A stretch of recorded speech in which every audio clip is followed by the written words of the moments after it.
I think a lot of people, they worry too much about their nutrition and micromanage it, and they should take some of that mental energy and focus it on improving their exercise. Once you have pushed into those reserves, you've actually created those reserves, the level of exercise that you actually need to maintain those reserves tends to decrease substantially. My takeaway from that was that yes, both matter, right? If you combine both, you see additional benefits on your mortality risk. With strength, there appears to be a smaller ceiling, or like a lower ceiling, where you get the maximum benefits. Nick, Greg, welcome to the show. Thanks. Thanks, Siim. Yeah, this is our second roundtable. First of one was hosted by Greg about supplements. We got pretty positive feedback on it, so we decided we'll do a follow-up and do this one on exercise, which is a bit more, let's say, powerful than supplementation, as we would all agree on.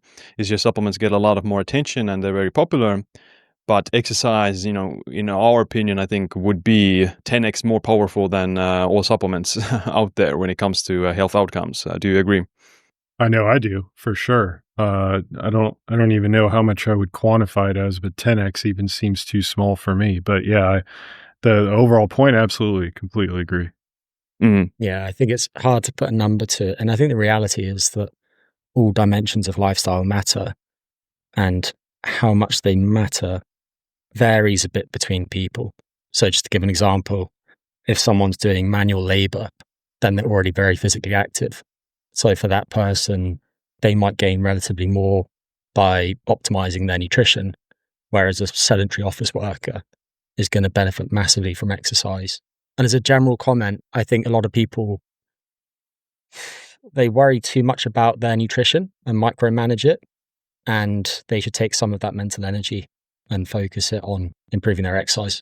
Yeah, I think like if you're not able to, let's say, do even a few pull-ups or over 10 push-ups or something like that, or you get wind at walking up the stairs, then that's the most important thing you need to focus on when it comes to improving your health. And if you just improve your fitness, especially from a low level of health or low baseline of health, then you're going to expect to get the most return to your health compared to some other things. Like people, it's kind of a meme that, biohackers spend hundreds of dollars in supplements, but they're not exercising regularly and they can't run a mile without dying. So, it's definitely one of the biggest priorities, in my opinion, when it comes to health. And physical health fundamentally starts with a degree of a physical fitness, at least like moderate physical fitness. Yeah, I think it also scales up, right? I mean, exactly to your guys' point. When you put in a little bit of effort, you get a massive benefit from it. And as you continue to put in more and more and more and more effort into it, it gets diminishing returns. And it can actually be, to a point where it becomes detrimental. But I think for 99% of people, that is not going to be the case. So it's probably not something to worry about. Mm. I think how we frame exercise is interesting too, because nowadays we speak about it as an intervention, when for 99% of the time that humans have been on the planet, it's been a normal part of our existence. And so really it's only in the last few decades, or perhaps in the last couple of centuries, that we've systematically engineered it out of our lives. And when we add it back in, really we're just adding in a normal part of human existence that we need for our bodies to function well. Yeah, I guess that's a good way to put it, that exercise is a modern invention in that sense that people in the past didn't exercise because they were physically active due to living, but nowadays you kind of need it to replace that physical activity with some form of exercise. Most of us aren't going to go work on the field or cut our own lumber or those kind of things, milk the cows or something like that. We will need to incorporate this physical movement or physical stress into our life to prevent our bodies from breaking down with age and to not increase our risk of other chronic diseases that are caused by this modern lifestyle and the modern food environment. Yeah. I like the image of you milking a cow, Siim, as an intervention. Well, I've definitely done biohack. Yeah, I mean, I grew up in the countryside and, I made the hay, cut the hay, milk the cows, those kind of things. So I'm not foreign to milking the cows. But yeah, we'll discuss things like how much exercise and what's the sweet spot for exercise a bit later. But maybe we can start with what does the research suggest? What is the health benefits of exercise? Generally people think that people who do exercise regularly, they're healthier, they have less body fat, they have more muscle, those kind of things. But what does it say about longevity and these chronic diseases, things like heart disease or cancer or Alzheimer's? Maybe Greg can start with that. Sure. Yeah. So, with respect to chronic diseases, perhaps unsurprisingly, there have now been many meta-analyses focusing on various individual chronic diseases, everything from cardiovascular disease to type 2 diabetes, Alzheimer's, various cancers. And in general, the punchline is that exercise reduces risk of those, often with evidence of dose response. So people who are more physically active have greater protection against those. The size of the protective effect tends to vary a bit depending on the disease that you're looking at. It's probably a little smaller for cancer, for instance, than it is for something like cardiovascular disease. But this is true across different types of exercise. And I think a helpful way to unify that work is to look at all-cause mortality and cause-specific mortality too. And we see the same thing with that. So physical activity tends to have a dose-response protective effect against all-cause mortality. I don't know why, but I always gravitate back to a study that Hannah RM published a few years ago now, and that was based on people in Europe and the US, and they looked at physical activity levels relative to government recommendations, and they found an increasingly protective effect of physical activity up to a level that was 5 times the minimum recommended by typical government guidelines. And at very high levels of activity, so 10 times or higher, there wasn't any evidence of harm. So I think for the most part, what people should take away is that being more physically active tends to be better. There are a few more things that I think are worth considering. One is that not all exercise is made equal. And when it comes to exercise volumes, they interact with exercise intensity too. And you can get meaningful health benefits from very brief periods if the exercise intensity is sufficient. And then a lot of the relationship between physical activity and disease risk and mortality is mediated by physical fitness.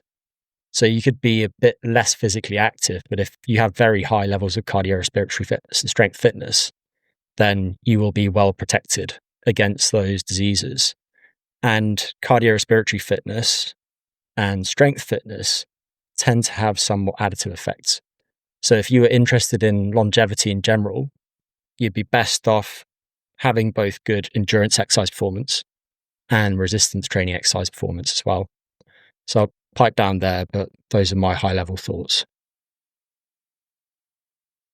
Yeah, I completely agree. I think, to your point, Greg, about all-cause mortality. So when we think of all-cause mortality for the listener, we're thinking about a number of different factors that feed into what could potentially kill you. And if you're reducing cancer risk, you're reducing heart disease risk, diabetes, Alzheimer's, all those different factors, then of course you're going to see differences in all-cause mortality, reductions in all-cause mortality. And it's true, exercise, physical activity, even if we were to take a step back and look at physical activity, which is not necessarily planned activity, we see decreases in almost every single disease state. And exactly to Greg's point, it depends on the disease, it depends on the population you're studying, it depends on a number of different factors. But across the board, in general, exercise and physical activity, whichever you choose, is going to have a significant effect at reducing all these disease states. And the reasons for that, I don't know if we're going to go into some of the physiology, but I'll quick describe just a few of the mechanisms by which exercise can affect these different disease states. So if you think of like metabolic demand. If you think of diabetes, you think of cancer, you think of heart disease, those tend to be pretty interlinked, not completely. There's not complete overlap, but there's a lot of interlinking between them because typically it's people that may be more overweight. They don't exercise. They have this lack of metabolic demand, where exercise can be this intervention that causes mass metabolic demand through the musculature. So the muscles start taking up large amounts of glucose. They'll start metabolizing that glucose. They'll start changing the inflammatory profile of the body. Exercise will have an effect on the endothelial cells that line your blood vessels, making sure that they open up correctly, that they constrict as they're supposed to. It just has widespread benefits. If you think about the brain, it increases neurofactors like BDNF, brain-derived neurotrophic factor. So that's just a teeny tiny sampling of the number of ways that exercise has tremendous positive effects across the body. So I echo everything that Greg said. Absolutely. Yeah, there was one study that I referenced in like my social media often is I think it was 2013 or 15, where they had a graph that exercise pretty much improves all the hallmarks of aging. It improves all organ function. It improves virtually all blood markers. So it is like the magic pill that has this all-encompassing effect, positive effect on the body, and improves just pretty much all health outcomes. And I don't think there's anything that comes nearly as close to that as exercise. Just physical activity that whatever health concern you have, generally you would see improvements in that or some protective effects against future ailments. Maybe with a few exceptions, with some, I don't know, physical trauma or like some injuries, right? And then it might not be the most optimal strategy, but even then, the best way to recover from an injury is to still move the limb to a certain extent. Maybe not to full power or full strength, but even in that kind of extreme situation where you're physically immobilized or injured, then you would benefit from some minor aspects of physical movement or activity. So yeah, it is quite a magical thing when it comes to health. I want to take a quick break to let you know about my favorite wellness devices, which are the Bond Charge red light therapy devices. You've probably seen many of your favorite longevity influencers using these red light therapy devices, but do they actually work? Yes, they do. Red light therapy has been shown to have many benefits on skin anti-aging, hormone optimization, pain management, and even exercise performance. I use my device every day for 15 minutes, especially during the winter months when there's not much sunlight. It increases my energy in the morning and makes my skin glow. Just check out the testimonials on the Bond Charge website for the before and after pictures of other people. Most radiotherapy devices don't have the right wavelengths of light, which might mean you're not getting the claimed benefits. Bond Charge uses the exact wavelengths of light used in research, and they also have near-infrared light that's beneficial to the joints. Head over to bondcharge.com and use the code SIIM, SIIM, for a 15% discount. Sorry, Siim, I was just going to say one thing we haven't mentioned is just that the flip side of physical activity is sedentary behavior. And in the last few decades, scientists have increasingly focused on that. Say that Frank Booth has probably spearheaded that work more than anyone. And if people want a helpful resource, he published a paper in Physiology or Physiological Reviews, maybe nearly 10 years ago now. And that looked at that whole body of evidence. And back then, it associated sedentary behavior with about 35 chronic health conditions. I'm sure there are more that have been added into the mix since then. So sedentary behavior per se, independent of things like physical fitness, is not a good thing. And for that reason, little ways of building activity into your day can be particularly good for metabolic and vascular health. Yeah. Nick, you mentioned some of the like mechanisms. Why does exercise have such a broad range of effects, and why does it improve pretty much all health conditions?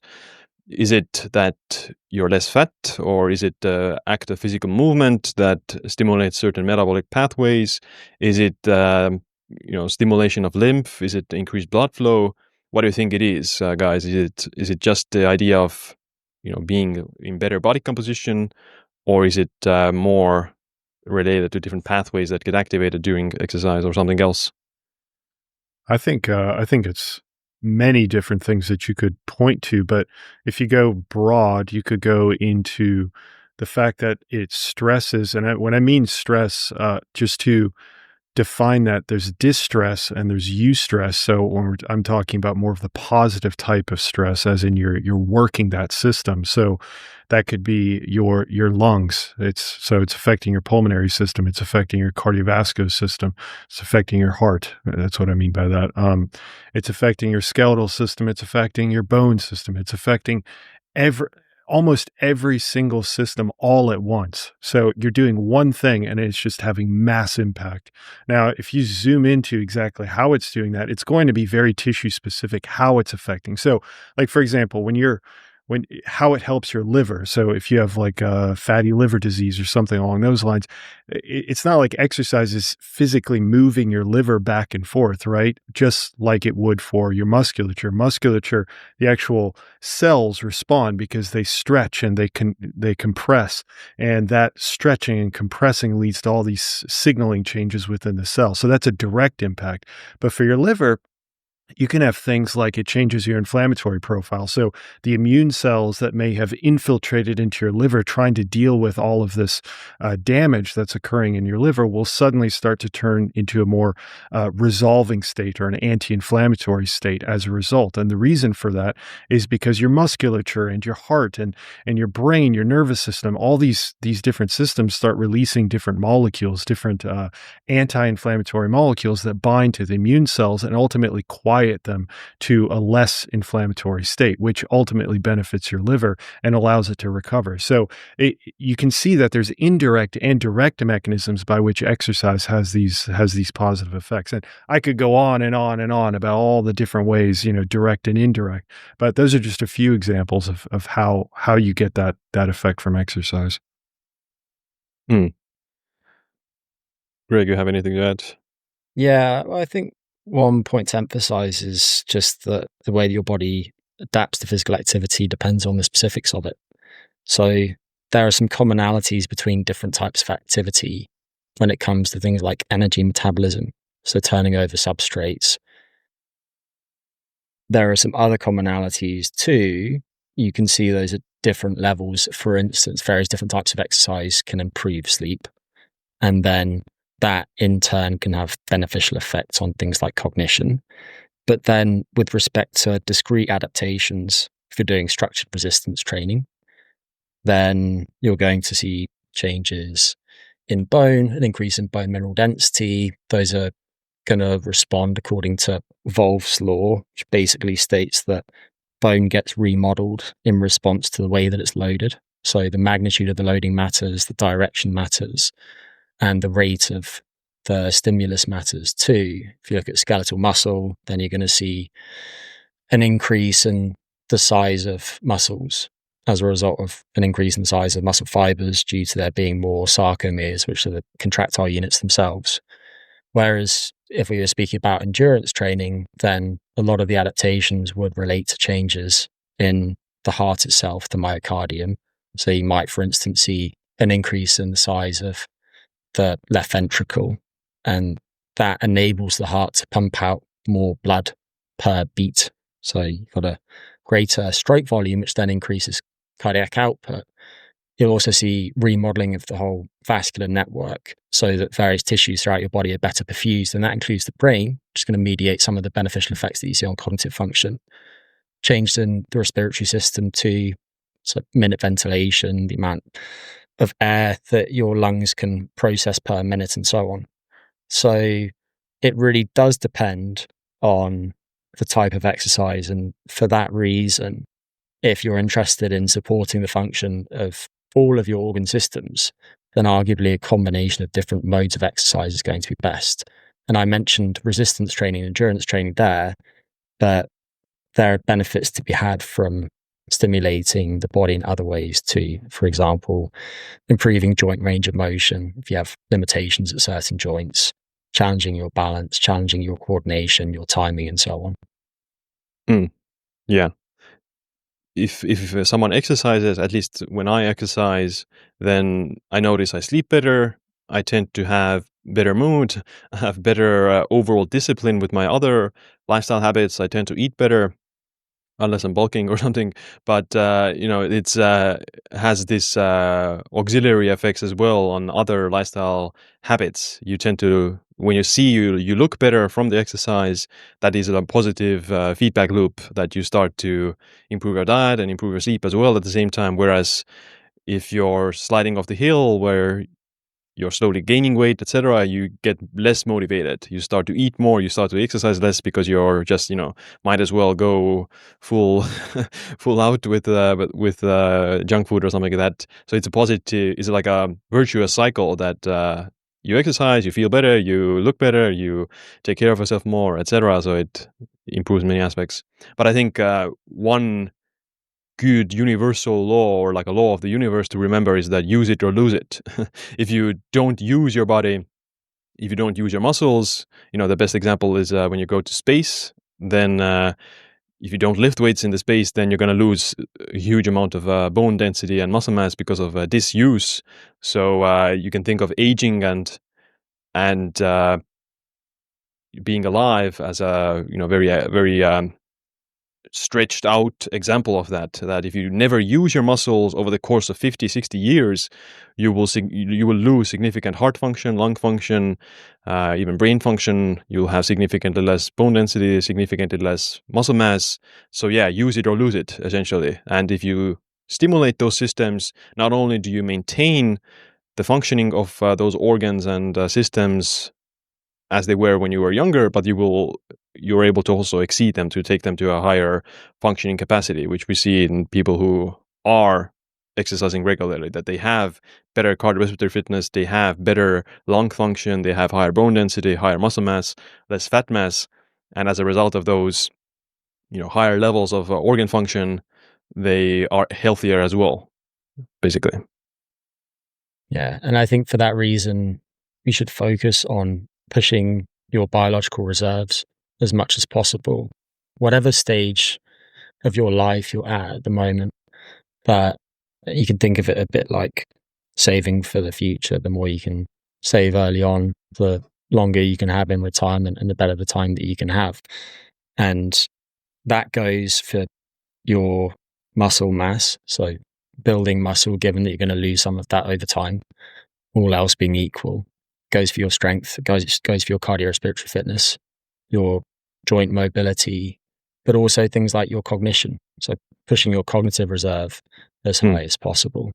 So yeah, I completely agree, and it emphasizes the need to challenge all of those different capacities as opposed to focusing in particular on just one exercise modality. One of the beautiful things about exercise too is once you have pushed into those reserves, you've actually created those reserves.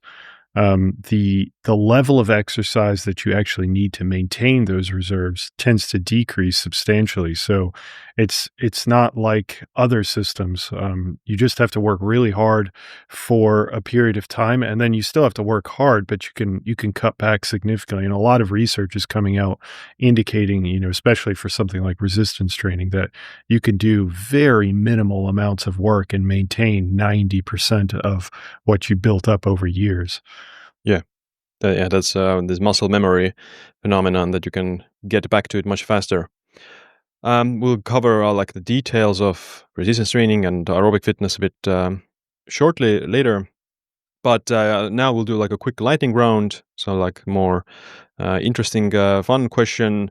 What's your current training split right now? What kind of what's your weekly exercise? How does it look like? And has it like changed over the course of the years as you've learned more about the science and the studies? Maybe Nick can start. Sure. So currently I'm doing a lower body, upper body, lower body. So I just do 3 days a week.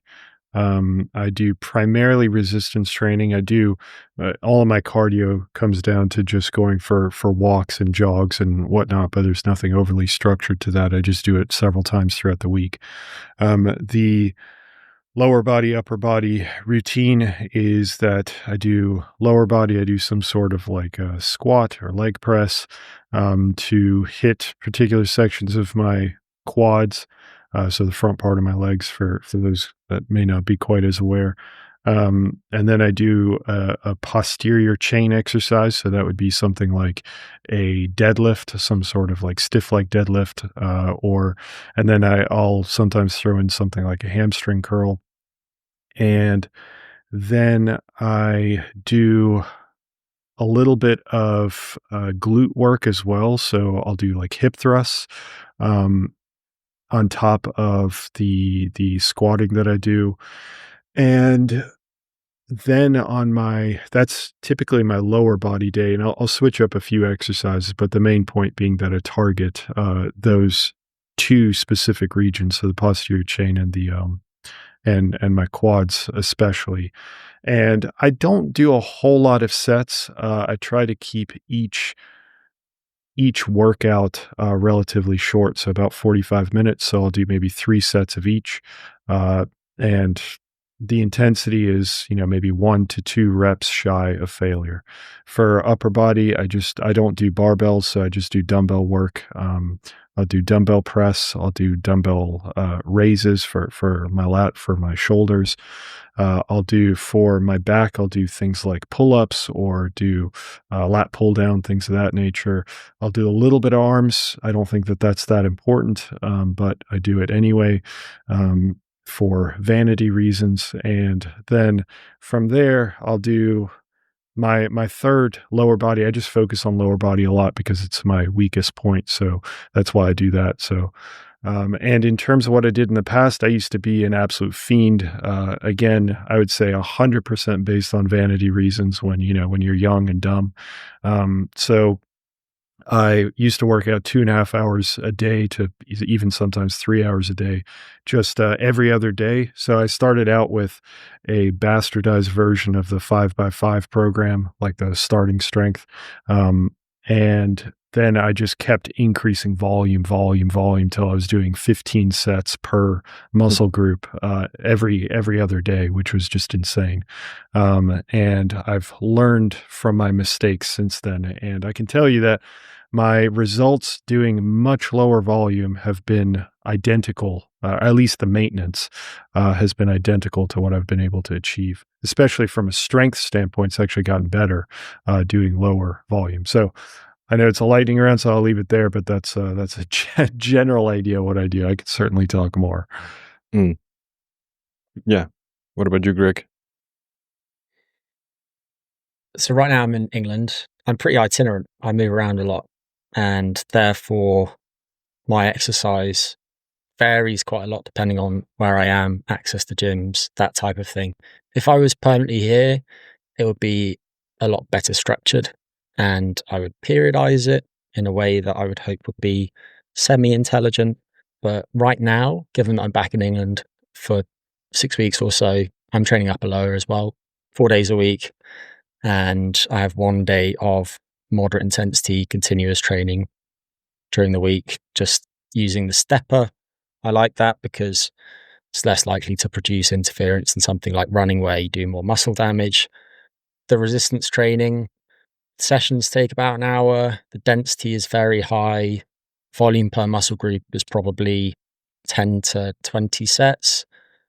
The loading parameters, probably 5 to 20 rep max loads. It's a mix of some strength oriented work, which tends to be movement pattern focused. So trap bar deadlifts, front squats, reverse grip bench presses, seated rows, pull-ups and overhead presses with some higher rep single joint stuff. And I'll do some stretching for all muscle groups at least once a week. Throw in a little bit of mobility stuff, which is mostly focused on my thoracic spine because I'm 6'4", so I get kind of bent over because the rest of the world is full of midgets. And that's pretty much it. And then otherwise, how has that evolved over time?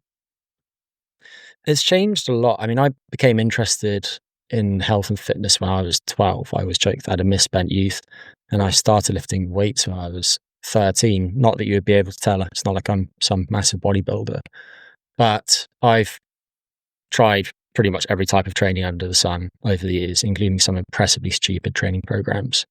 So now at this point, hopefully I'm somewhat sensible and managed to balance things relatively well, and I enjoy it.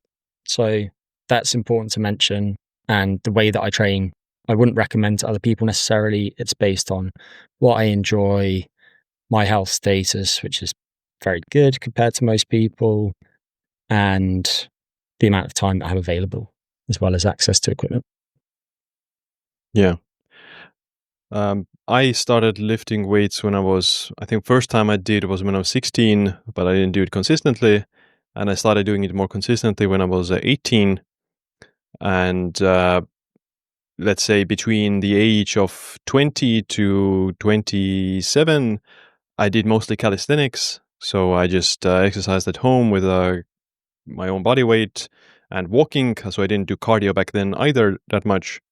But around 2020, so 5 years ago, I started to do a little bit more cardio without any specific goal in mind. I was just cycling during the summer and things like that. And this is the time I also went back to the gym. So 5 years ago, I started to do more weightlifting again. And this is when I was also bulking and that kind of thing. But over the last 3 years, I've cut down on a lot of, let's say, volume as well. I'm not exercising as much as I used to. And I'm doing now 3 days a week of resistance training. So I have a push, pull, leg split. So I do pushing upper body exercises, things like push-ups or bench press, handstand push-ups, shoulder press, dips, those kind of things. Then I do pulling exercises, mostly pull-ups, weighted pull-ups, rows, front lever or something like that. And then the leg exercises are usually just squats. I just do barbell squats because I'm not trying to, gain mass or bulk up my leg muscles. It's going to make calisthenics much harder. So I just do barbell squats and focusing on strength development rather than hypertrophy for the legs and mass. And I do, sprinting as well. That's more explosive and power type exercise. I do sprinting maybe once a week.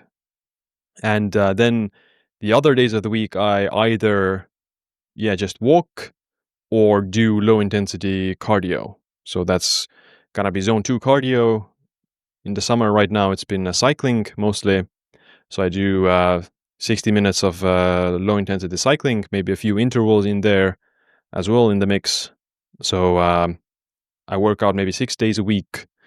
3 of them are harder and 3 of them are kind of low intensity and easy to do.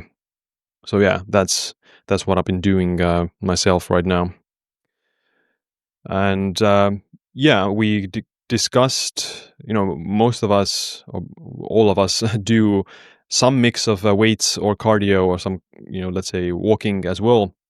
But what do you think is the research about cardio and weights or resistance training? Is one better or the other? Or what is your impression of the research? Maybe Greg, you can start. Sure. Yeah. So I would ask someone important for what, because they both lead to different adaptations. And I'd argue that they both matter. It's been interesting seeing the evolution of exercise science over the years, because initially there was a lot of focus on endurance training.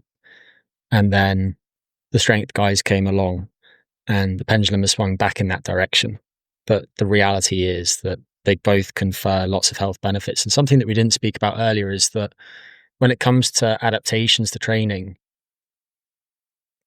they're quite general initially. You can take someone who's not very physically active and therefore not very physically fit, and you can have them do almost anything initially, and they'll probably get a little bit stronger and slightly improve their cardiorespiratory fitness too. And then over time, training needs to get increasingly more specific to continue to progress in a given domain. I would also say the relative importance differs between people. You could take someone like you, Siim, who is quite mesomorphic. Naturally, they're quite muscular. And for someone like that, they might not need to do much resistance training at all in order to have high bone mineral density, plenty of muscle mass, good strength, good force production. and they might really benefit from focusing on boosting their cardiorespiratory fitness. At the other end of the spectrum, you could have someone who's very ectomorphic, they're naturally very lithe, and perhaps they're naturally quite good at endurance training, but their bone mineral density is low and they haven't got much muscle or bone reserve. And so focusing on building that through appropriate resistance training is really going to benefit them in the long term. I said that some combination of both is preferable, and that brings up the subject of so-called concurrent training. And people will define this in different ways. Some people, they'd speak about concurrent training as being when you're doing both resistance training and endurance training within the same session, whereas combined training would be you're doing them both, but they're split across different days during the week. And there was a lot of discussion about the so-called interference effect, the suggestion being that if you do cardio and resistance training on the same day, then the cardio in particular is going to dramatically blunt the adaptations to the resistance training because you're sending your body different signals. Cardio is creating some energy stress and they both activate discrete signaling pathways, and the cardiovascular exercise could blunt some of the growth promoting pathways. And as a result, you won't get nearly as strong or gain as much muscle mass as had you just focused on the resistance training alone. I think the body of research now shows that within reason, if the endurance training isn't too damaging and isn't too voluminous, then the size of the interference effect is actually quite small. And so I think if people are pushed for time, then they can combine them both within the same session. And in that case, I'd argue that it makes more sense to do the resistance training first, because by doing the endurance training first, you're going to reduce your force output in the subsequent exercises. Whereas if anything, if you combine resistance training with the endurance training, then the resistance training actually can improve endurance training performance. We see that in elite endurance athletes too. If they add in resistance training, then they might be able to produce a little bit more power late in the race and their exercise economy might be slightly better. Data on injury risk is somewhat mixed. So to summarize, I would say the relative importance differs between people. Both are important. So doing some assessment of your preferences and your needs. So are you relatively strong, but your cardiorespiratory fitness isn't very good, or vice versa, before starting to think about how to optimize your training program makes a lot of sense. I've learned that we have to stop letting Greg go first because he offers such nuanced answers.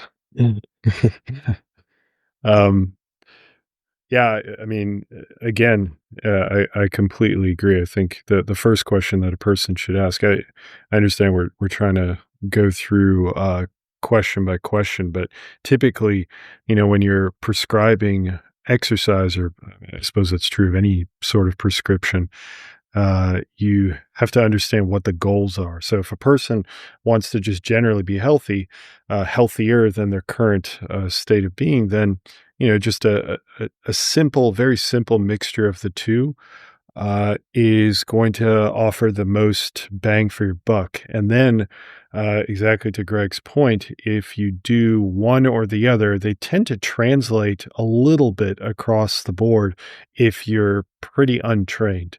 However, as you get further up, then you start to have more and more specificity as you start to decide, okay, well, I'm dealing with osteoporosis, so what am I going to do with that? Then you probably try to slant a little more training towards like resistance training, and you probably change how you do the resistance training as well. So there's a lot of variables that you have to consider, but I think that no matter what, doing both is important. I would say that I completely agree with Greg that starting out with resistance training, if you're going to do them both in one session, that's starting out with resistance training and then going into the cardio respiratory fitness and trying to improve through aerobic exercises is the way to go. I think that also starting out with very low amounts of training, 1 to 2 times a week for somebody who's first starting out, and then again, you start to get into more specificity and you can start increasing that volume. So the volume, I mean by total amount of work that you do. And if for that, it starts to get really tough to stick that all into 2 training sessions. So you may want to break that into a third. And it just kind of evolves. You can see it continues to evolve, and you have to have some level of idea of how you're going to make that evolution happen. And once you get to really high levels, so once we've been talking about kind of untrained individuals. As you get to really trained individuals, Greg mentioned a word called periodization. So you start talking about that undulating periodization programs and things of that nature, depending on if a person wants to become a pro powerlifter, or if they want to be a bodybuilder, or whatever it might be, or if they want to become really good at calisthenics. Then does it make sense? Actually, Siim, you gave a perfect answer. You said that you do squats, but you don't want to do a whole lot of leg exercise because it doesn't fit with what you want to do, with what you want out of your body. So again, you start getting into that specificity. So there's a lot to say on the topic, but for sure, which one matters more? They both matter, just very different ways that kind of cross pollinate with one another. Yeah. Yeah, I used to do a lot of squats, and that made my calisthenics harder. That's why I'm taking it down a bit currently. But yeah, obviously for optimal health, people need to do a mix of both, and different degrees. How much of each type of exercise you do depends on the goals and the situation. And I totally agree that in the beginning, the fundamental type of exercise that everyone should do is resistance training, because you're not going to be able to increase bone density or muscle mass with cardio. And resistance training tends to have more unique effects as well, whereas you can increase your cardiorespiratory fitness with resistance training as well, like especially in the beginning. If people are unfit, they start to lift weights, their VO2 max will also increase from the weightlifting. Now, if they get more advanced with weightlifting and they get a little bit fitter, then it plateaus. They're not going to see additional effects. So that's where they might need to incorporate some cardiorespiratory fitness to increase their VO2 max as well. But I would like to add that I've looked at, okay, if you were to compare head to head, then which one is more impactful on the risk of all-cause mortality and things like that. And I found one study where the cardiorespiratory fitness didn't have, or had a much higher threshold for health benefits.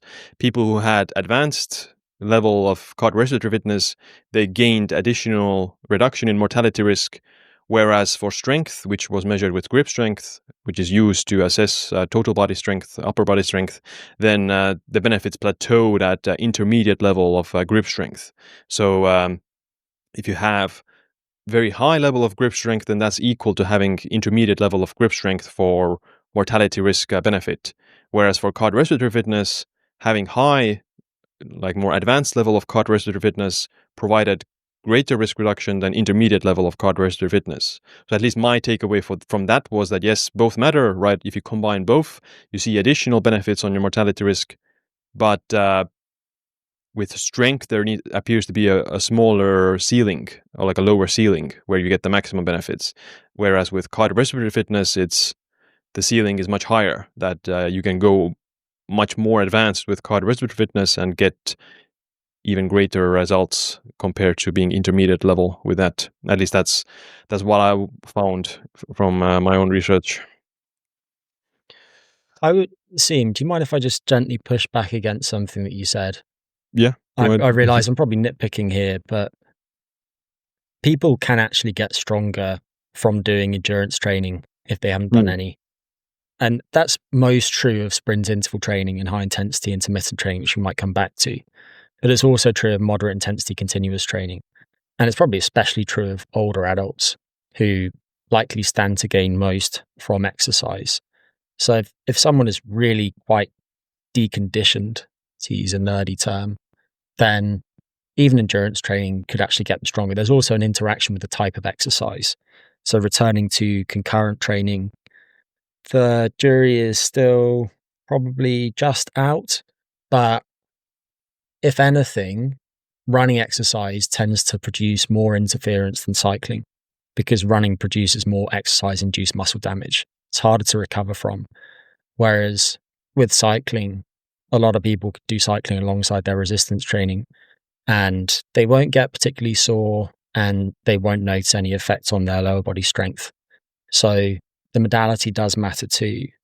And then with respect to the relative importance of those different types of exercise and different fitness characteristics, I'm guessing that would interact with the population in question too, and their existing risk factors, bearing in mind that some populations have, in general, slightly greater cardiovascular risk than others.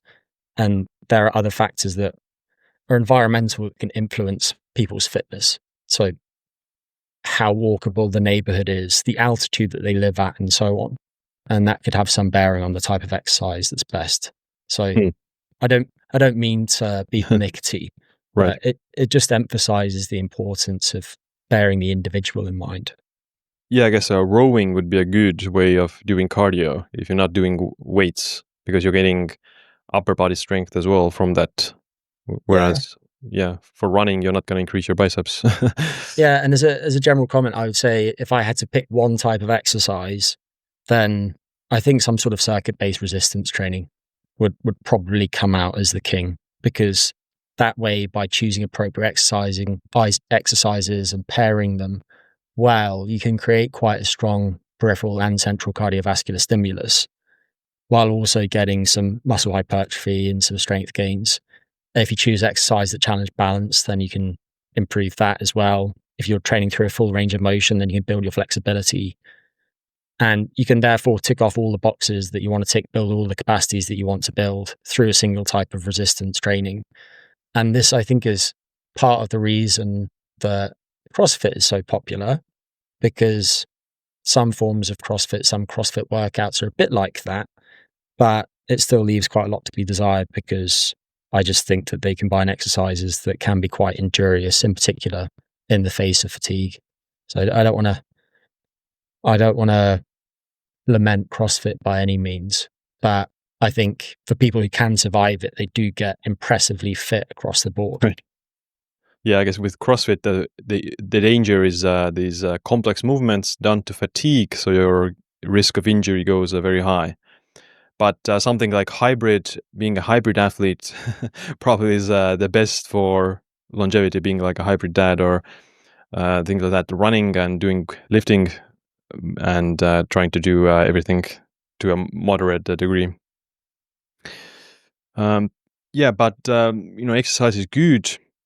What about the optimal amount of exercise? Because I think we've all seen some studies indicating that insane amounts of exercise or insane amounts of volume might be actually associated with some health risks, especially ultra-endurance masters athletes. They have higher rates of atherosclerotic plaque. And I've also seen a study, I think Nick also made a video about it, where a specific amount of resistance training per week, or like a lot of resistance training per week, was associated with increased mortality as well. So is there a sweet spot? Is how much exercise is beneficial, and how much is too much when we're talking about minutes per week or workouts per week? And maybe Nick can start this time. All right. There's a number of ways to approach this.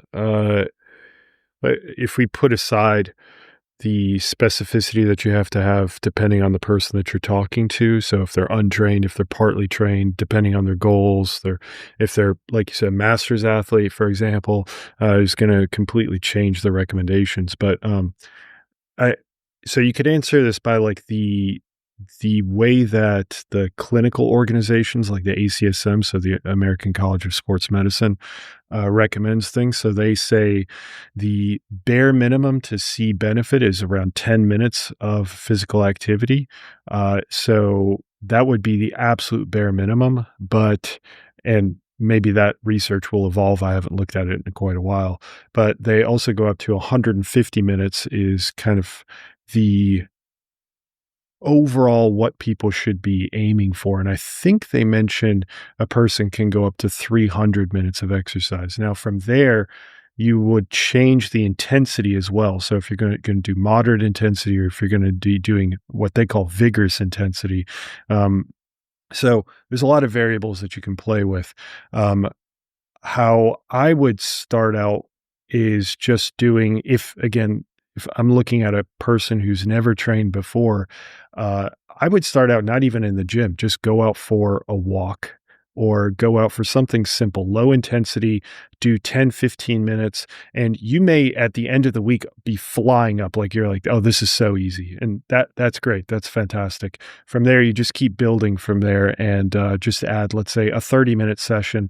And then you start going into the gym once a week. So you do maybe a 30-minute session in the gym where you do resistance training for 20 minutes and then using compound exercises. And then you might do, let's say, 10 minutes to finish things off with a little bit of like a cool down or whatever it might be, walking, or if that's stair step or whatever it might be. And you just keep building from there. I think the point that a person will know if they are doing too much, at least from a feeling perspective, is if you start to feel really run down, if you feel there's a complete lack of energy, you have a hard time sleeping, and bear this in mind that no other variables have changed. So if your stress levels at work have increased substantially, that's something that you should consider as a potential explanation for that. But assuming that everything else in your life stays relatively the same, you're not making progress in the gym. That's another great indication. If everything else is staying the same, you just feel run down, then, scale it back. And we do this in exercise physiology and exercise programming all the time. They're called deloads. You take a week where you massively reduce the amount of exercise that you do. So let's say you started out at that very low level and you've built up to 150 minutes. Let's say you go to the gym 5 days a week and you do 30 minutes of exercise and you're starting to feel kind of like that, you're just not that motivated and that the actual progress isn't that great. Then it may be something that you could experiment with and just cut back to, let's say, twice a week for a week or 2 weeks, or cut down to once a week for a week or 2 weeks, or to cut down the amount of exercise that you do in each one of those sessions. So there's a lot of variables that you can play with, but ultimately, I think that just building up to where you're seeing progress on, let's say, a week or a bi-weekly basis, I think that's a great marker to aim for. And in terms of endurance athletes, I'll give it to Greg, and then we can discuss why masters or endurance athletes in general have some of these negative health effects that come from exercise. Yeah, so I completely agree with what Nick was saying there. You got to meet people where they are. And so if you've got someone who's not doing any structured exercise at all, then initially they might do a single work set per muscle group per week. And then you would increase their training volume in particular according to their progress. There's this idea that's come up in recent years of exercise non-responders, because if you give a large group of people a standardized training program, you'll see a bell-shaped curve mapping their responses to it, with some people having very large improvements in whatever parameter you're looking at, and others not improving at all. And so then the people without the improvements got labeled as being non-responders. But some really nice subsequent research has basically shown that if you then take people who didn't respond to a training program and you increase the training volume, they do respond. And there don't seem to be any global non-responders. It could be that one person responds with a large increase in VO2 max, whereas someone else gets a large improvement in their oral glucose tolerance. With respect to government guidelines, they all basically say the same thing. They all focus on moderate to vigorous physical activity and define that according to metabolic equivalence, METs, which is just a multiple of your resting metabolic rate. So moderate activity is 3 to 5.99 times your resting metabolic rate. And that includes things like brisk walking, walking uphill, cycling gently, and so on. Whereas vigorous activity is anything done at 6 METs or higher.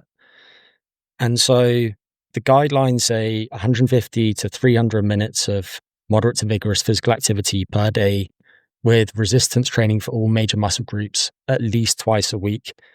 And I think that that's a perfectly appropriate starting point. But there was an analysis that came out not long ago looking at the proportion of people that actually meet those guidelines. And based on a data set including more than 3 million people, 17% of adults meet those guidelines. So most people are way short of it. And therefore, speaking about training too much is just not that relevant to many people. It might be relevant to some of the people listening to this because they'll be more interested in health and more physically active and not representative of the general population, though. With respect to doing too much, you certainly can do too much. So I spoke earlier on about analyses by people like Hannah RM showing that at the population level, more is basically better. But if we speak about individuals, then clearly people can do too much. There are various extremes of that. One is the so-called overtraining syndrome, where you push your training so hard that your performance actually starts getting worse. And it tends to be accompanied by listlessness and often overuse injuries, disrupted sleep, a predisposition to picking up upper respiratory tract infections and so on.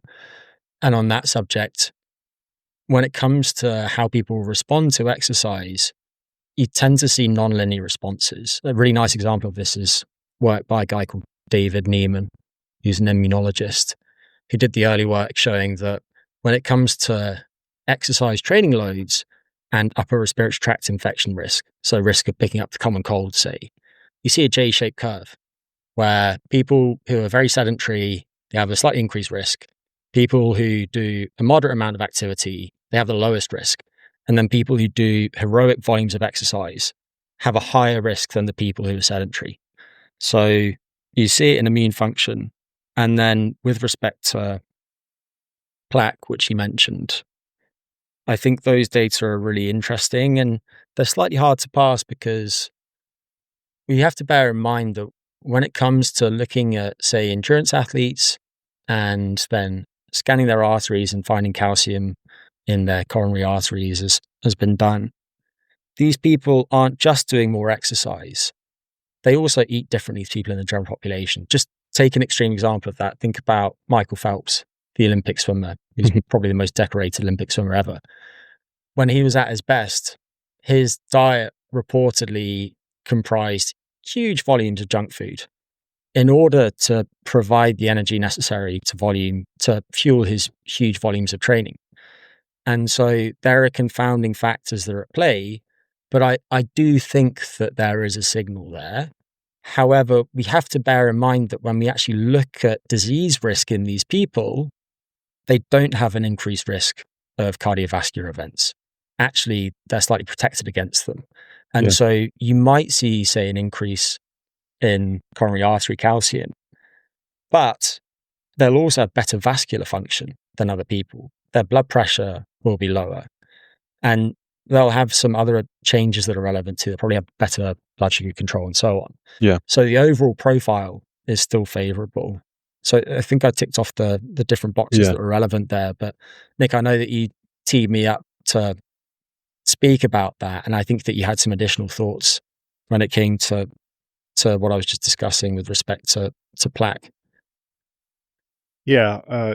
From the research on the plaque development in extreme endurance athletes is exactly to your point, Greg. It's very associative in that it's difficult for them to control for a lot of these factors, especially when they don't have a massive population of people to work with in general. So these studies tend to be small, and then they have difficulty controlling for these different factors. I still think that, to use Greg's words, there's still a signal there.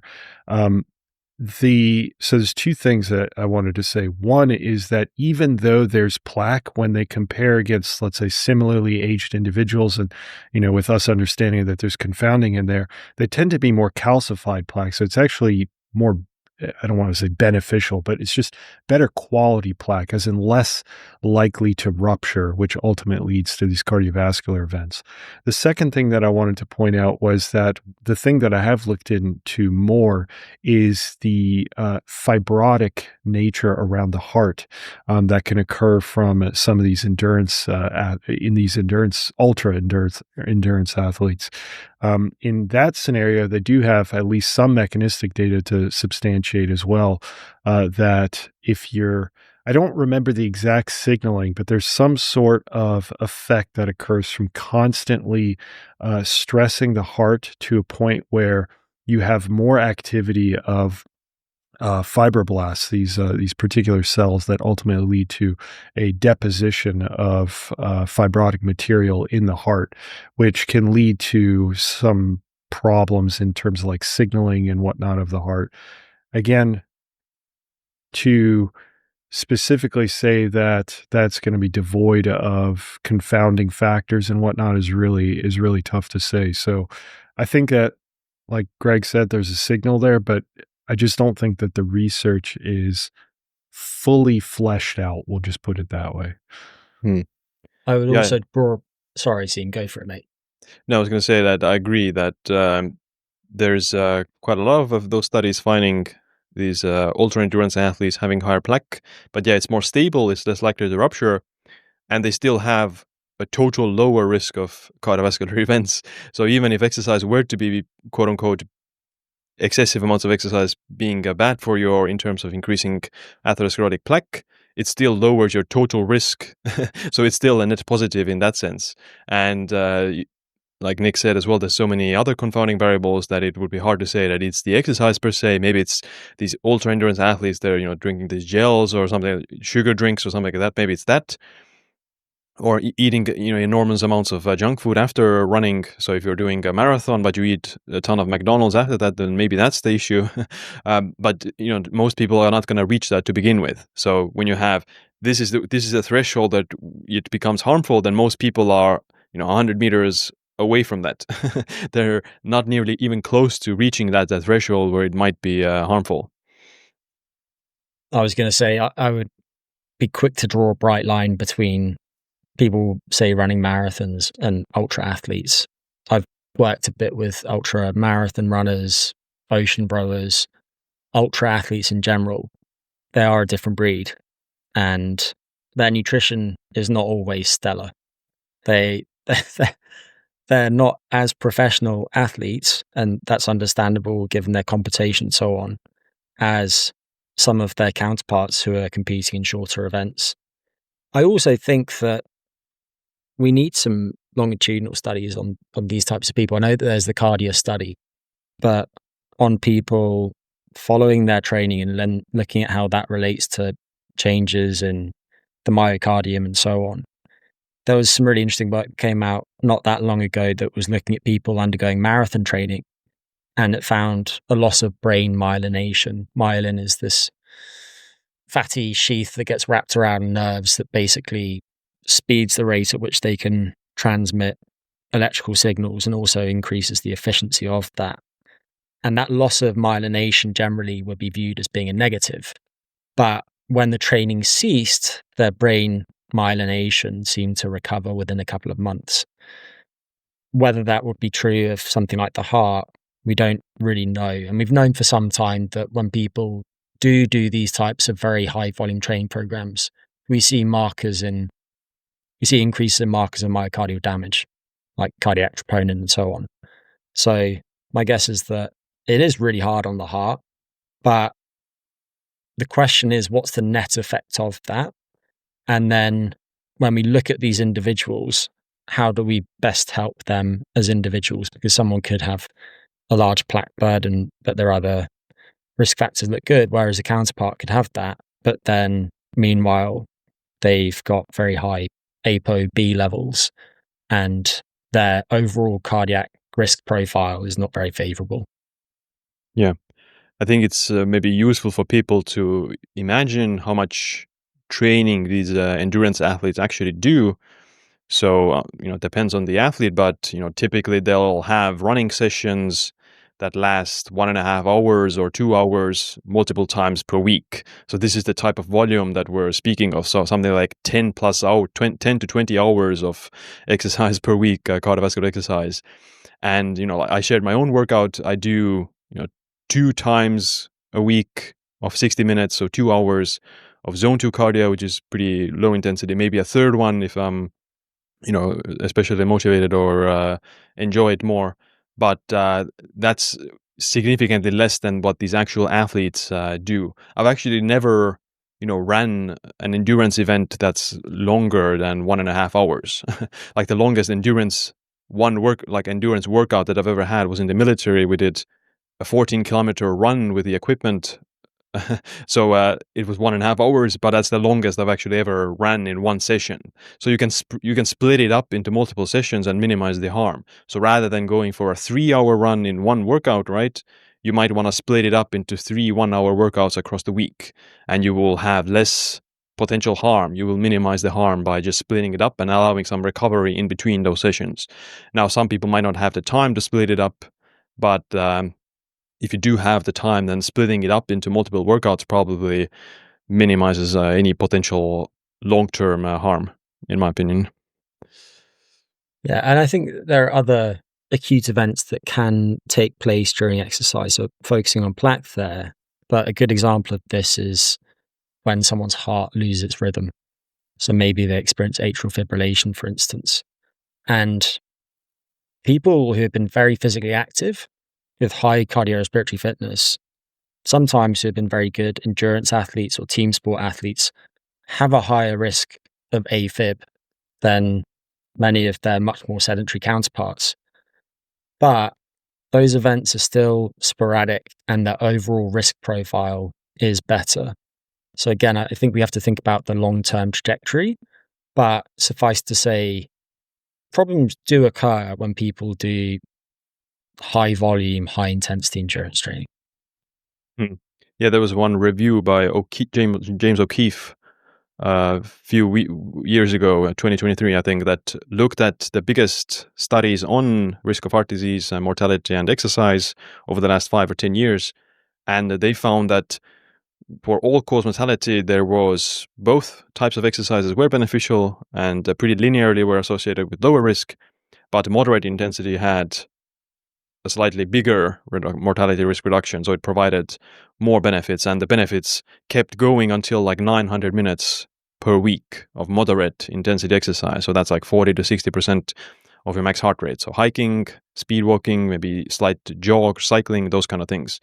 And high vigorous intensity exercise also had reduction benefits, but it was slightly smaller, and the benefits tended to plateau much earlier. So what I remember from reading that study was that, okay, I'm going to actually, rather than trying to add more high intensity exercise to my weekly workout, I'm just going to cap it at whatever 3 times a week, 4 times a week. And the rest of the workouts, if I want to do more workouts, I'll just do moderate intensity, lower intensity physical activity just to move more. At least that was my takeaway from that study that inspired me to change some of my own routine. I think that makes sense. Yeah. And when speaking of lifespan, then there's this common trope that athletes are super fit and healthy, but they die sooner and they're not living as long as regular people. Now, most of the longest living people don't exercise. There's super centenarians, they didn't do any exercise, but there are a few studies that Olympic athletes actually have about 5 years longer life expectancy than the general population. Now, of course, they might have more money, but Olympic athletes actually don't make that much money. But they might have some other, socioeconomic benefits. But still, even if you control for those factors, then it appears that even if you're at the Olympic level, you tend to improve your life expectancy at least a few years compared to the general population who doesn't exercise that much. Any thoughts on that? Yeah, I think, for centenarians, I do think, I mean, again, it's to me, we talk about exercise, but they are physically active. So I Right. think that's a big distinction. They may not specifically go out for a jog or whatnot, but they tend to be very active, and they tend to be strongly in social groups and doing social activities and whatnot. So I think that the physical activity aspect, if we were to focus on that, I'm sure that that is quite high, at least relative to the average, let's say, American.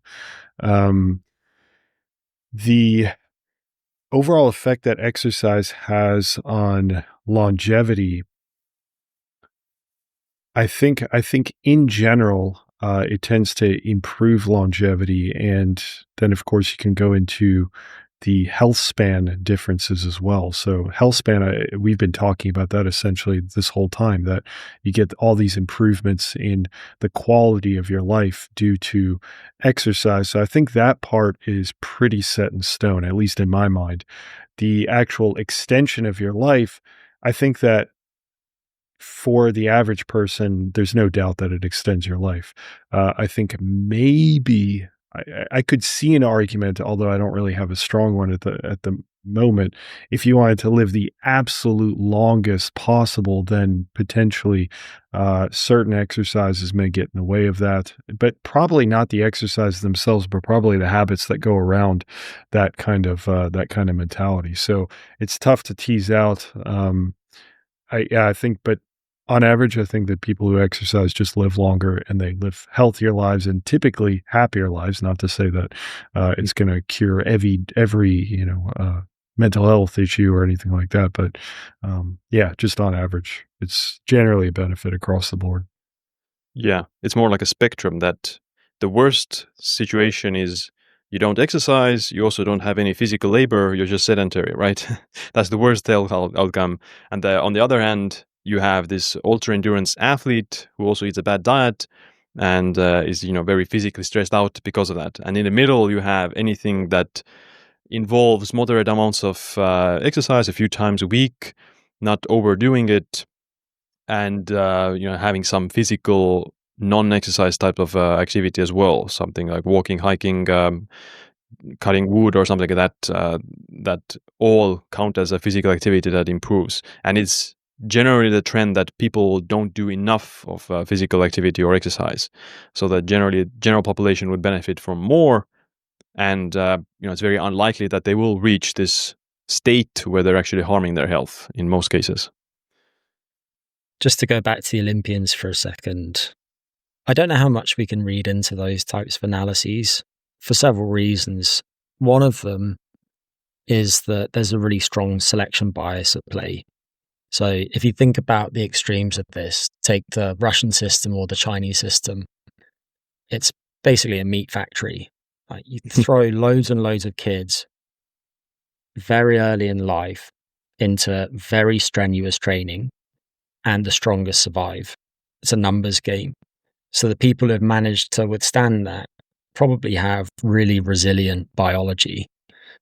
I think there's also going to be a lot of sport specificity. So to take an example, my guess is that a decathlete or a heptathlete is probably going to have a longer lifespan and health span than a super heavyweight Olympic weightlifter.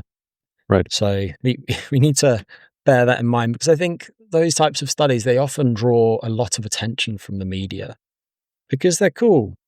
People want to see what Olympians are up to and find out about the extremes of their biology. How high is this person's VO2 max? How much can that person squat? But I don't know there's that much that most people can learn. And going back to the centenarians, I've never looked actually to see if anyone systematically studied this, but my guess is that a really big contributor to their physical longevity is they probably haven't had any really disabling injuries, because you pick up a knee issue in midlife and you don't treat it well, you don't go through appropriate physiotherapy and so on. And it gets worse and worse, and then you start shifting around how you load your different tissues, and then you end up with a hip problem and an ankle issue. That compounds over time in something meaningful. Whereas a lot of these people that live very long lives, they're not super fit, but they haven't knackered their joints in the process. And I think that's a really important consideration, especially for people who are getting interested in this stuff and they see people training certain ways on social media and they think, I want to be able to do that. They jump into a training program that's too much too soon. And then they hurt themselves, and we need to avoid that happening. Mhm. Yeah, genes definitely play a huge role for both athletes and centenarians. And with centenarians, there's obviously a mix of luck as well, that you're not going to fall off the stairs or, some fortunate life event. It's kind of interesting that Joan Calment, the longest living person in history, she's from France. And, she lived through World War II, so that she was kind of lucky in that sense that she actually survived that period. I want to also talk about resistance training. So, resistance training tends to be one of those sports that can be more unhealthy as well, mostly because of the other recreational drug use and diet-related things that can be harmful for overall health. And there was a few studies that Nick covered on his channel, I remember, where too much resistance training, something along the lines of over 200 minutes per week, appeared to be associated with increased mortality risk.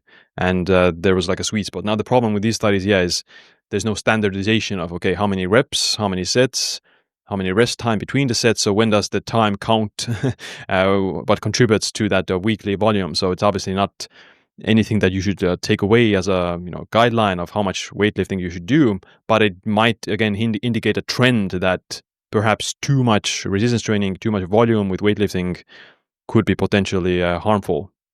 Or it might be that you get sucked into a wormhole of like a gateway drug. First you take creatine, then you take D-bol, whatever it is.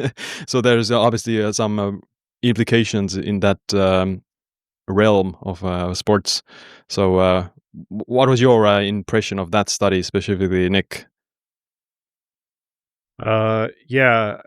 So those studies are pretty poor quality for some of the reasons that you pointed out, right? They don't have a standardized way of identifying how much resistance training was done. None of these analyses are done doing like, how many reps did you do? How much weight did you do? Can we make that relative to your body weight? Can we make that relative to something? They just look at minutes, and typically minutes is not a very exact way of measuring at least resistance training, because you don't know if a person is taking 2 minutes of rest between sets or 1 minute or 15 seconds or whatever it might be. So there's all kinds of wishy-washiness related to that data. But beyond that, the analyses too, those specific analyses that I looked at, they were simple associations. So they didn't do any sort of adjustments or anything of that nature. And even if they did, there's a lot of things you have to adjust for, and there's a high likelihood that you're missing something that could be tracking that you're just not you're not addressing. Um, and to your point, Siim, it's absolutely true that if you're getting up to that higher echelon of, I exercise or I resistance train specifically 5-6 days a week or whatever, it's possible that you're starting to tap into a population of people that are starting to take all these different these enhancers, the steroids like creatine. I'm kidding for anybody listening. I'm aware it's not. So yeah, it's certainly possible you're getting into those types of individuals. In addition, as you get into those types of individuals that are really serious and really want to pack on as much muscle as possible, you're also decreasing the amount of individuals that you can sample. So it also creates a bias in that regard. So there's bottom line is, my impression is that I wouldn't put too much stock into those studies for the time being. Right. What about you, Greg? Yeah, and I don't know the specific studies that you're referring to, but I completely agree. It smacks of residual confounding. So people not having adjusted statistically for all sorts of things that could confound the association. One of those being drug use, but also if people have that much time for resistance training, you have to think, what else do they have going on in their life? because we're probably speaking about middle-aged people, and we know that things like being married and having strong social connections predicts better health outcomes. And so my guess is that this would also be confounded by relative social isolation. And when you couple that with being an environment where in a spit and sawdust gym, people quickly go from the creatine to the Dianabol, it wouldn't surprise me if those are driving a lot of that association. And again, I don't think there's that much that we can take from those types of studies. Yeah.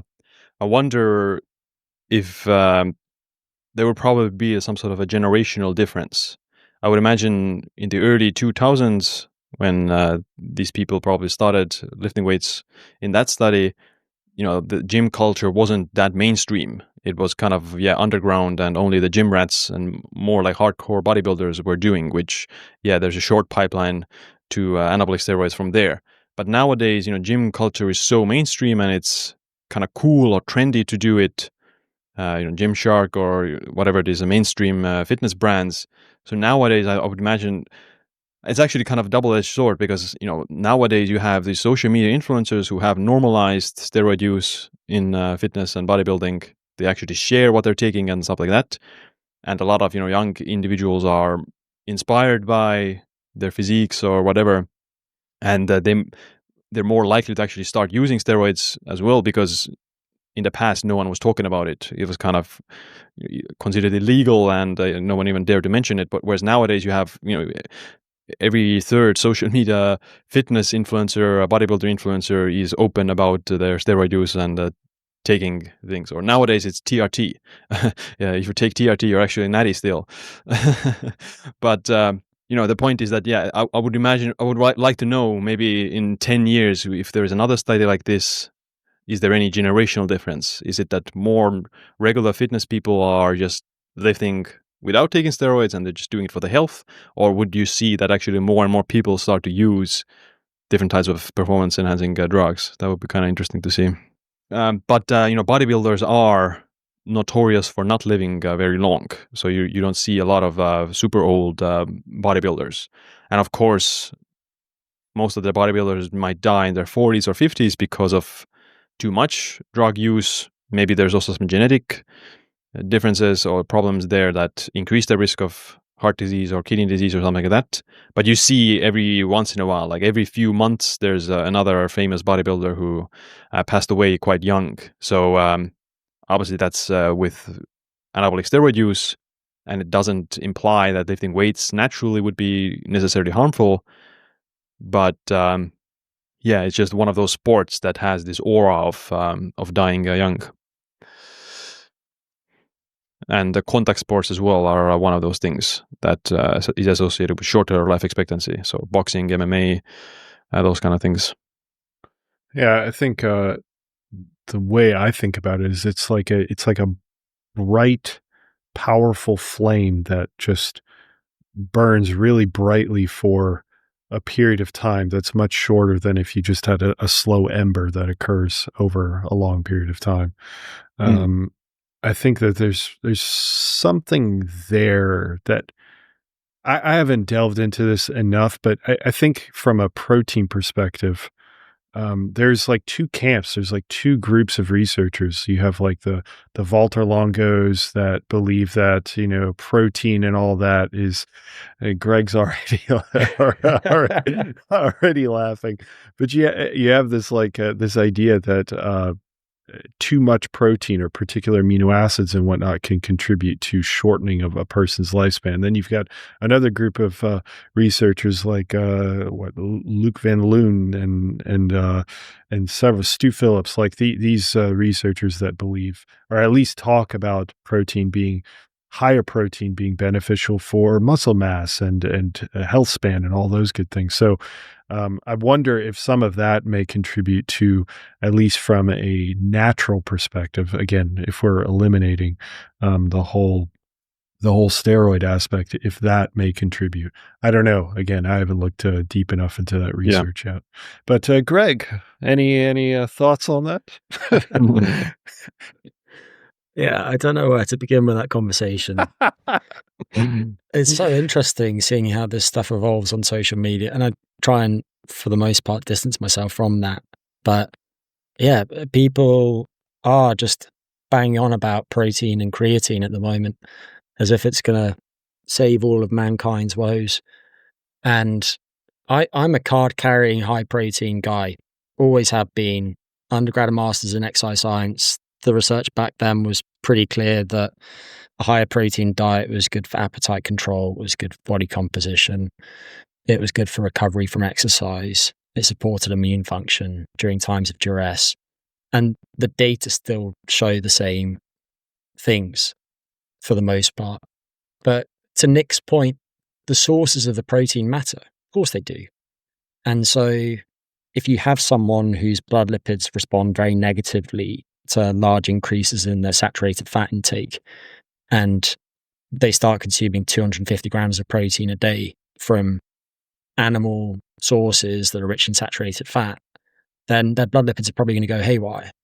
So the protein source does matter, but for the most part, I think many people stand to benefit from a higher protein diet, in large part because of its effects on appetite control, because the positive energy balance in the long term and the increase in adiposity that follows is upstream of so many different issues, whether it's increased risk of diabetes, Alzheimer's, the list just goes on and on. So I don't want to get sidetracked by protein, but it is just entertaining watching this stuff unfold from afar and how people miss the forest for the trees, and they just hyper focus on one subject and then everyone starts weighing in. It's as if there are a few different podcasters, especially in social media, personalities who will highlight one thing and then suddenly everyone else just weighs in. And it's quite funny to watch, but it's also frustrating because you think this is a really big forest and it's helpful to understand something about how to navigate all of it as opposed to just the protein tree. Yeah, it's like, the outcome is what matters more, that people with more muscle mass tend to have lower mortality, especially in elderly age. Now, of course, it's not necessarily doesn't mean that you need to be a bodybuilder in terms of muscle mass, but elderly people who do have slightly more muscle mass and muscle strength have lower mortality and lower rates of other chronic diseases and increased quality of life and health span as well as a result of that. So you do need to do some form of resistance training to mitigate the muscle loss and bone density decrease that happens with age. So some amount of resistance training is quite fundamental. I would imagine, especially after the age of 50.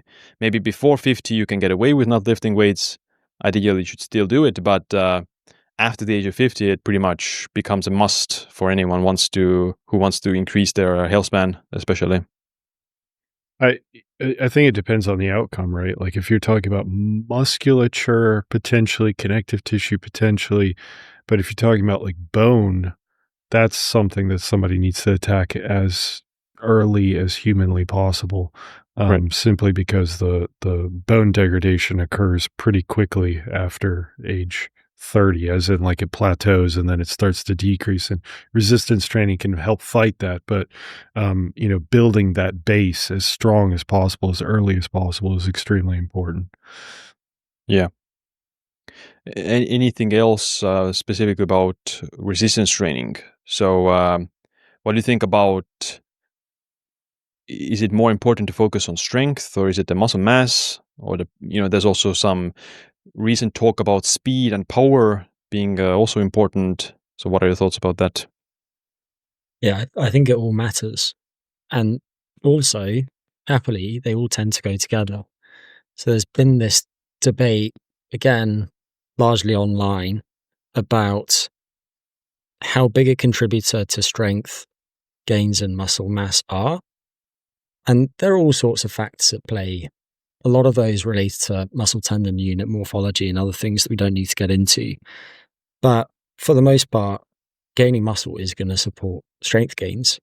It's also going to support general metabolic health. Muscle is the biggest sink that you have into which to pour the glucose that you consume. So it's particularly important to mitigating risk of things like diabetes. And then with respect to power, again, this is something that exercise scientists have been speaking about for years, but finally the influence of catching up, that tends to go hand in hand with gains in strength too. But there are things that you can do to accentuate improvements in any of those, whether it's gaining muscle or focusing on strength or prioritizing power. For most people listening to this, I don't think we need to be too granular about distinguishing between the three of them. And there are probably a few things that they need to understand, which include training parameters for each of those different outcomes. But also, power for the most part can come along for the ride. If you understand that when it comes to recruiting your motor units, which are the muscles and the nerves that innervate them, it's the intention to move quickly that matters. So you have different types of motor units that differ in how easy they are to recruit. And if you're doing something that doesn't require lots of force, then you'll rely mostly on your so-called slow twitch or type 1 muscle fibers. There's this principle of orderly recruitment that was put forward by Henneman decades ago, in which the recruitment of motor units increases according to the demands of the task. And you start with the slowest twitch fibers, and then you move into the intermediate fibers, and then you get the highest threshold ones. However, if you're trying to move quickly, then you can recruit all of those different types of fibers from the get-go. And so if you want to build your power, you can do that, provided that you're focusing on moving whatever you're moving quickly. And you might not do that from the start of a resistance training program. Let's say that you've not done resistance training before, you're getting accustomed to the new exercises. For the first couple of weeks, you can do those lifting with a relatively slow cadence. But then over time, you can focus on moving the implement faster and still lowering it under control. And that way you can get some improvements in your power. There are specifics we don't need to get into, like the force velocity curve and how training at different intensities can push that around in different directions, but that's only really relevant to athletes. So what I would say for the most part is build all three of those capacities, use the lowest dose of the least specific exercises that is needed to accomplish that, bearing in mind that if you do that, then you give yourself greater scope to progress training variables in the future, and your exercise is more time efficient. Whereas if you jump in and do too much too soon, you don't have as many levers to pull, and you're more likely to hurt yourself too. So I think in terms of resistance training parameters for most people, again, if you've done nothing at all, you can start with a single set per muscle group per week and progress from there. And then ultimately, if you're focusing on gaining muscle, then I think the meta regressions largely show that doing at least 10 sets per muscle group per week is going to optimize your gains. Again, bearing in mind this variation between people. A key wrinkle there is that scientists count exercises in a way that doesn't entirely make sense. And what I mean by that is that if you're doing a preacher curl, that is just focusing on your biceps. There aren't really other muscles that are contributing as prime movers. Whereas if you were doing a seated row, it's primarily the shoulder extensors, like the lats, that are contributing to that movement. And your biceps are functioning in an accessory role. In research settings, they would count the seated row as one of those 10 sets per week. So just bear that in mind, because it means that you don't have to do 10 sets of dedicated curls and tricep extension exercises to meet that threshold. But again, work up to that. And then in terms of training intensities, which is typically in this context defined as a percentage of 1 rep max, you probably don't need to lift anything heavier than a 5 rep max at any point in time unless you're actually a strength athlete to get stronger. And doing too much work in that type of range could dispose you to injuries. But the intensity needs to be high enough that you are going to get some sort of strength stimulus. You can get roughly equivalent hypertrophy from using intensities as low as about a 20 rep max. So a weight that you could lift 20 times until you couldn't lift it again with perfect technique. But training at those types of lower intensities isn't going to give you as strong a bone remodeling or strength stimulus. So just bear that in mind. And what that means is that if you want to focus more on hypertrophy while sparing your joints, you can include some lighter training using sets of 15 to 20 and get a good stimulus for muscle growth that way. But if you also wanted to get stronger and more powerful, you might include some multi-joint exercises that are done in the 5 to 10 rep max range and focus on progressing the loads that you use in those over time.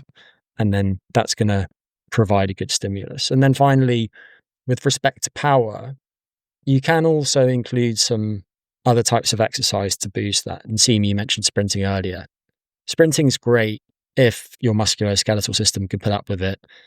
That's not true of many people. I'm saying this as someone who was a sprint coach for 4 years. And if a lot of people jumped into trying to do 50-meter sprints or 100-meter sprints, they'd probably just strain a hamstring almost immediately. So don't do that. And instead, you can build that power using non-lifting based exercises like various different jumps. And I really like box jumps because they remove the landing component, but they give you a target and you focus on jumping as high as possible. So you get the recruitment that you're after. And then you can also do things like stepping off boxes, catching yourself in a good position. And I won't go into the biomechanics of that. But by doing that, you're giving your bones a very strong remodeling stimulus because the rate of the loading is so high because you're dropping from a height. It's quite different from doing something like a leg press or a split squat or a squat. So including some jumping exercises and some landing exercises can be helpful if you're ready for it. If they're bilateral, so using both legs, then the loads aren't so high. So your musculoskeletal system is probably going to tolerate that better. And then for your upper body, it's a little trickier. I don't know if you really need to do dedicated power work for your upper body, but there are lots of different medicine ball throwing exercises that you can include. Again, though, you can just focus on moving the implement quickly. And actually, I think calisthenics are quite nice when it comes to building upper body power because you can do things like push-ups where you're pushing yourself up fast enough that you temporarily leave the ground with your hands. And then you catch yourself, which is giving you a nice bone stimulus as well. And then you can do body row and pull-up exercises where you're focusing on moving yourself as quickly as possible. If you've got sufficient strength to do those exercises as well. So, sorry, long-winded answer. But I would say you can kill 3 birds with 1 stone through resistance training alone if you understand the importance of moving quickly. And I think those loading parameters are a good place to start, but just start with the minimum that's necessary to get you to progress in the different domains that are of interest to you. And for strength alone, that could be a single set. For muscle growth, it's likely to be slightly more than that. For power, the volumes needed are really not very high at all. Yeah, that was perfectly put. I think of the hierarchy slightly differently. I don't. Maybe Greg, you don't think of them as the same either, but I think of it especially from a health perspective. I think that strength is number one. Power is just slightly kind of head to head, kind of very close with one another. And I put muscle mass further behind. Not to say that it's not important, but I would put it further behind, simply because of the effect that strength and power can have, especially later in life, 50, 60, and definitely beyond that. So how I would structure it for health reasons is to focus on strength. And the beauty of it, just like Greg said, is that you can easily do both of them. I'm talking about strength and power without too much input. You don't have to do tons of volume or anything like that. You just have to focus on intensity and intentionality and the type of exercise that you do. And ultimately you'll get results that will translate for a long period of time for the rest of your life. On top of that, because as a person gets older, you have to start considering the joint and the problems that a person might experience at the joint. You can still create a program that focuses on strength and power at pretty low volumes and get all those benefits. And then when you do need to give your joints more resting time, which you will have to oscillate back and forth, you can increase the repetitions and massively decrease the actual intensity so that you're still getting stimulus. You're just giving your joint time to rest and to get blood flow and whatnot. So, yeah, that's everything else. I mean, that Greg said is absolutely perfectly put. It's just I would probably just prioritize those two over muscle mass when it comes to longevity and health span in general. Yeah, I like that hierarchy, and I would make it probably the same. That strength is the most important thing, and power obviously is very close to it and matters a lot as well. And muscle being the least important, but the best thing about it is, yeah, if you build strength, then you will increase muscle mass as well. And with muscle mass, there's a lot of talk online that muscle is the organ of longevity, and you need more muscle, which is obviously true. Most people need a bit more muscle, but I don't think it's just muscle. It's also the overall body composition, because if you have a lot of muscle but you're 20 kilos overweight, you have 20% body fat, then that muscle isn't good for you. Or it's obviously better than being just 20% body fat with low muscle, but excess adiposity at the expense of by getting too much muscle or something like that is not going to be the optimal scenario. So what you want is lean muscle, like lean body composition, adequate muscle, and the strength training drives the muscle growth. Like if you focus just on getting stronger without necessarily trying to pack on huge amounts of mass, that's the most perfect scenario. So rather than thinking of being like a bodybuilder who lifts a lot of light weights or lighter weights, relatively speaking, that they do a lot of reps, I think it's healthier to think about, okay, more like a powerlifter style, not necessarily like 1 to 2 reps, but 5 to 10 reps is a pretty good sweet spot for strength and hypertrophy mix development. And by doing some of those reps or sets with speed and power, you're getting the power development as well at the same time. Yeah, I agree with those comments. And Nick, what you're alluding to really is that age moderates things. And you're going to give a 70-year-old a different training program from a 30-year-old. I wouldn't have a 70-year-old go straight into doing box jumps by any means. So we just need to bear that in mind, that what's best is going to fluctuate across the lifespan. Yeah, and if you have a 60 or 70-year-old, they are sarcopenic, then they might benefit from quote unquote bulking to increase their total mass, and by even if they increase some body fat, they increase muscle mass as well at the same time, so that total benefit is better. But if you're a 20-year-old, you have naturally speaking slightly more muscle mass, and you're at a lower risk of hip fractures and just dying to sarcopenia, then you might not necessarily need to quote unquote bulk. You can just focus on the strength, and the muscle mass will come in adequate amounts in that scenario. 2 ideas just to throw in the mix there. One is that people should understand that they can gain strength at any point in their life. And actually, if you look at gains relative to strength at baseline, they're very similar. Old people gain relative strength at a similar rate to young people. They don't gain muscle mass quite as quickly, which probably relates in part to endocrine status, but they certainly see large improvements in various different markers of the quality of their muscle, which is somewhat contentious issue, but we don't need to worry about that. And then, Nick, going back to something that you said earlier, relative strength is really important. So how strong are you relative to your body weight? And relative power is too. How powerful are you relative to your body weight? That's especially key to activities of daily living, whether it's getting up from a chair or what have you. Absolute strength does matter too, though. And this is actually very relevant to calorie restriction, because with calorie restriction, some people have been concerned, well, if I go on a long-term low energy diet, then I'm going to lose muscle mass and strength. And actually, if anything, relative strength tends to improve. But without intervention, absolute strength will get worse. And that might mean that you can no longer put the bag in the overhead compartment when you're on the flight, or open the jam jar. So by doing strength training, you can build absolute strength as well, and then mitigate any adverse effects of that low energy diet. So I don't want to focus on calorie restriction. It hasn't come up for any one particular reason. But what you guys are getting at is that, if anything, relative strength is really important. And I completely agree with that.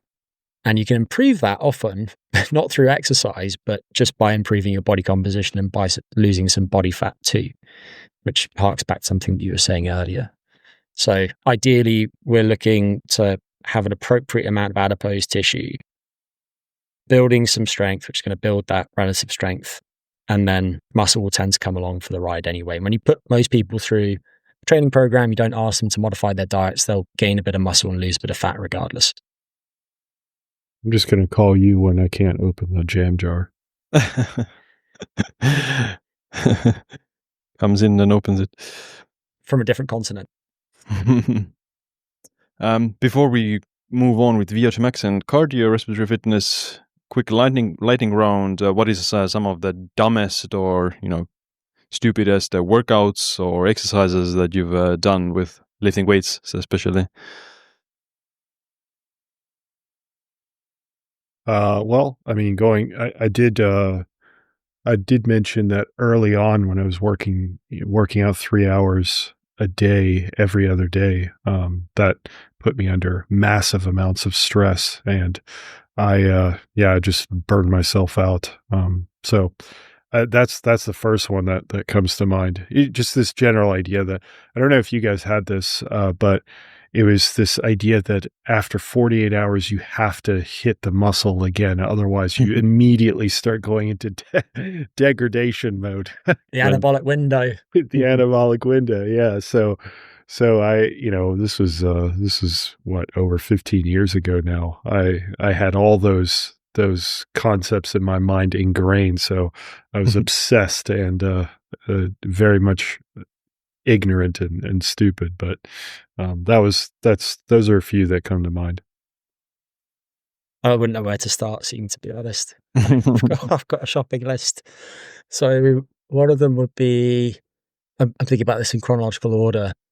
One of them would be when I was about 15 or so. I've been reading about German volume training. Charles Poliquin, RIP, was pushing at the time. And I was, for no good reason at all, a bit anti-use of machines. So everything had to be some sort of free weight exercise. So I started trying to do 10 sets of 10 snatch grip deadlifts, which turns out to be not very sustainable. And then first session, I strained the muscle in my back. Another one is, I've definitely nearly killed myself a couple of times. One of them was doing bent over rows. So it's interesting seeing the evolution of this exercise too, because everyone's now talking about training at long muscle lengths as a way of stimulating superior hypertrophy. If you look at the old videos of Schwarzenegger and that lot training, they often would do bent over rows. So rowing with a barbell while standing on some sort of block. And I would do these in the gym or standing on the bench and then rack the weight into the bench. And one time I kind of missed, and then I sort of half fell, and the upright support that you put the barbell back onto very nearly went straight into my Adam's apple, which probably would have destroyed my windpipe, which might not have been good. So I've had a couple of incidents like that. I crushed myself out under the wardrobe in Sicily, which I think I mentioned on our previous roundtable when I was doing pull-ups while in quarantine. I was feeling a bit, well, I just wanted to move my body, and having been stuck inside for several days, I thought, do some pull-ups, and then tried to do some pull-ups using the wardrobe, and then pulled this 150 kilo wardrobe onto me and got saved by the bed. Just came away with a fine, fortunately. And yeah, then recently, it's not as stupid, but I nearly broke my wrist a few weeks ago in a gym in Chile doing box jumps. The box wasn't secure and it wasn't heavy, so it just went straight from underneath my feet. And then I landed on my wrist and it seems okay. And then one more, I remember doing some rear foot elevated front split squats at home during the school holidays when I was about 17. And I lost my balance to the right and then I just put the barbell straight through my bedroom window. So, it's impressive how thick I can be at times. Yeah, with the callus builds. I've also had, few times like kettlebell falls on my chest or something like that, and box jumps as well. Like quite often you jump on a box and you slip and you scrape the calf bone. I actually have like one scar on my calf bone since like 10 years ago almost. But I think it's not like a mistake, or what I used to do in uni. I did 10 years ago as well. I did squat everyday challenge. So they did like 1 month. I did barbell squatting every day, not light weights, but 5x5 pretty much, or 3x5, something like that, and quite heavy weights. Now the good thing was that my squat got a lot better. I gained huge amounts of strength from the squat, or like I progressed quite steadily. And I guess the downside was that my legs blew up in terms of size, and my calisthenics skills suffered from that.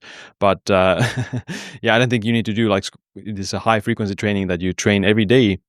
But maybe every once in a while it's kind of a good challenge. And interesting that I've applied the same methodology to pull-ups a bit later, maybe 7-8 years ago, doing like 100 pull-ups every day, or over 100 pull-ups every day. And actually it worked the same way, that it blew up my back in terms of the size. Just like this high frequency, high volume training with slightly lower loads, maybe, that appears to be quite effective for increasing muscle mass in specific areas. What I've noticed is, the legs and the back is where I've utilized it. And if you look at old men, or old farmers, or old grandpas who have done physical labor, they have huge forearms, and they never lifted anything. They never did deadlifts, but they use their forearms with, I don't know, screwing things, or lifting, throwing hay, or carrying things, farmers carries, those kind of things. It develops massive forearms over the course of decades if they lift every day something with their forearms. So there is something there. There's slightly sub-maximal, very high volume, very high frequency type of training.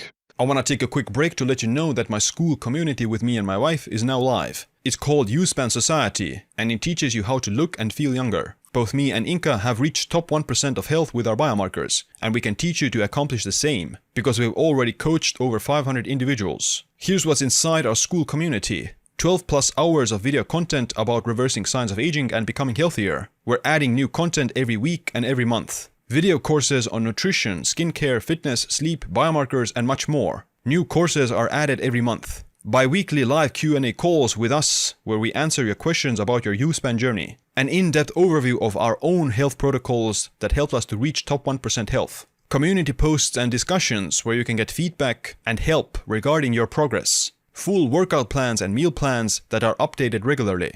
Step-by-step walkthroughs of workouts, skincare, nutrition, and daily routines. And a WhatsApp group for daily tips and inspiration. All of this for $1 per day, and even less than that with the annual plan. Check out the link in the description, or search for Youthspan Society on school.com. School with a K. But we can move on with VO2 max and cardiorespiratory fitness. So this is, I guess, by now it's become very trendy, more like a buzzword as well, in some sense, that VO2 is one of the best predictors of mortality and longevity. So, maybe we can first start with, is it true, and why it is so? Is it linked to better health outcomes? Who wants to go first? Greg? Nominated. Yes, it is strongly predictive of many different health outcomes. Again, with some evidence of dose response for the most part. And there are some nice analyses looking at its relationship to all-cause mortality. If you add it into existing cardiovascular risk prediction models, it also tends to improve their predictive validity. So adding it to metrics such as blood pressure, non-HDL cholesterol, and so on can improve your ability to forecast your risk of things like cardiovascular events. The question is, why is that so? And really, I think of VO2 max as just being a helpful composite marker that really reflects the function of cardiovascular and respiratory systems in general. So it's not necessarily that I would encourage everyone to do anything necessary to push up their VO2 max and then assume that that's going to improve their risk, because I don't think that's true. And instead, if you have a high VO2 max, and we're speaking about relative VO2 max, so let's say it's 60 milliliters per kilogram per minute, your body composition is going to be quite good, because we're talking about it relative to how much you weigh. Whereas some people have a high absolute VO2 max, but their relative VO2 max might be quite low because they're carrying a lot of adipose tissue. So in that way, it's related to your body composition.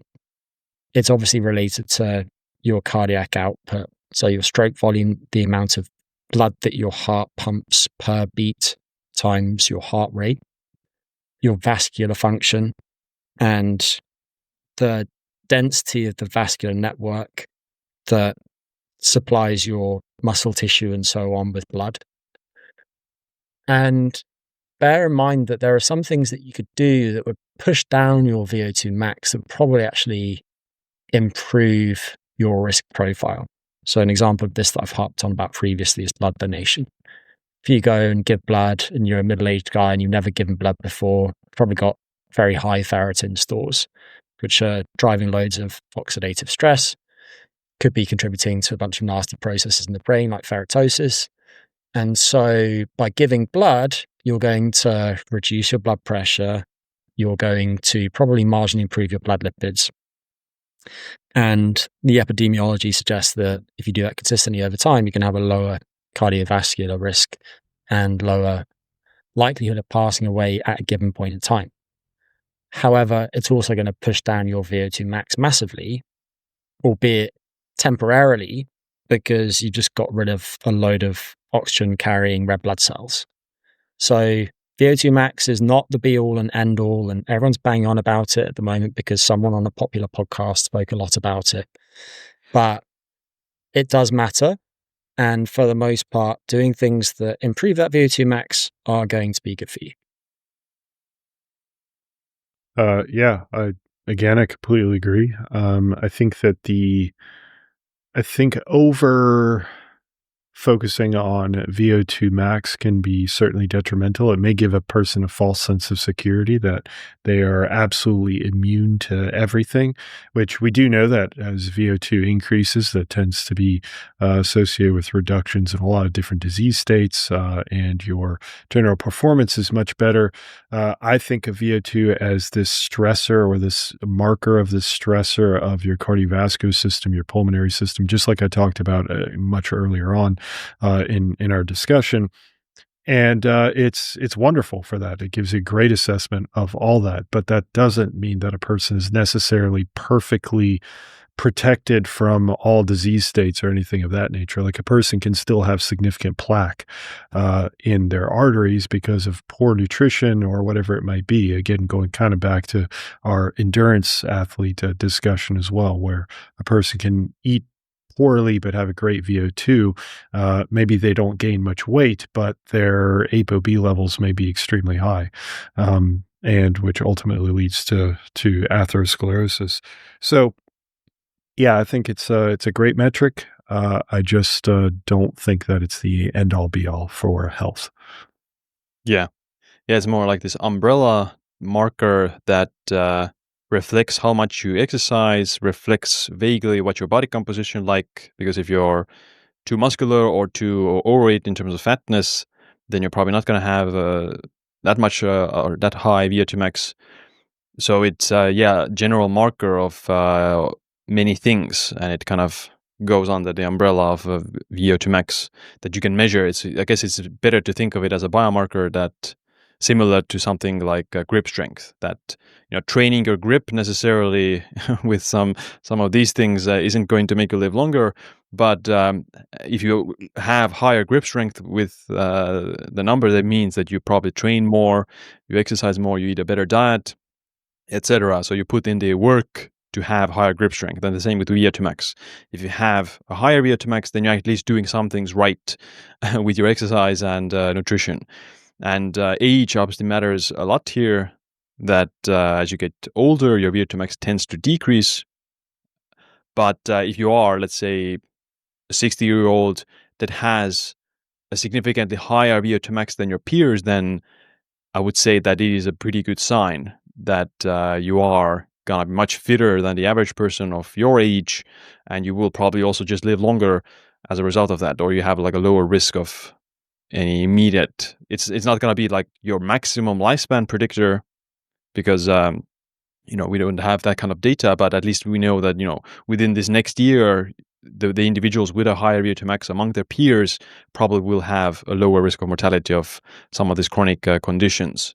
And I guess the one important thing here is to think about is the time differences, or how it's going to change longitudinally. So if you have very high VO2 max in your 20s, but it's low in your 50s or 60s, then that's a worse scenario compared to someone who has a stable VO2 max throughout their life. It might not be the best, but at least it stays stable and it's not going to plummet.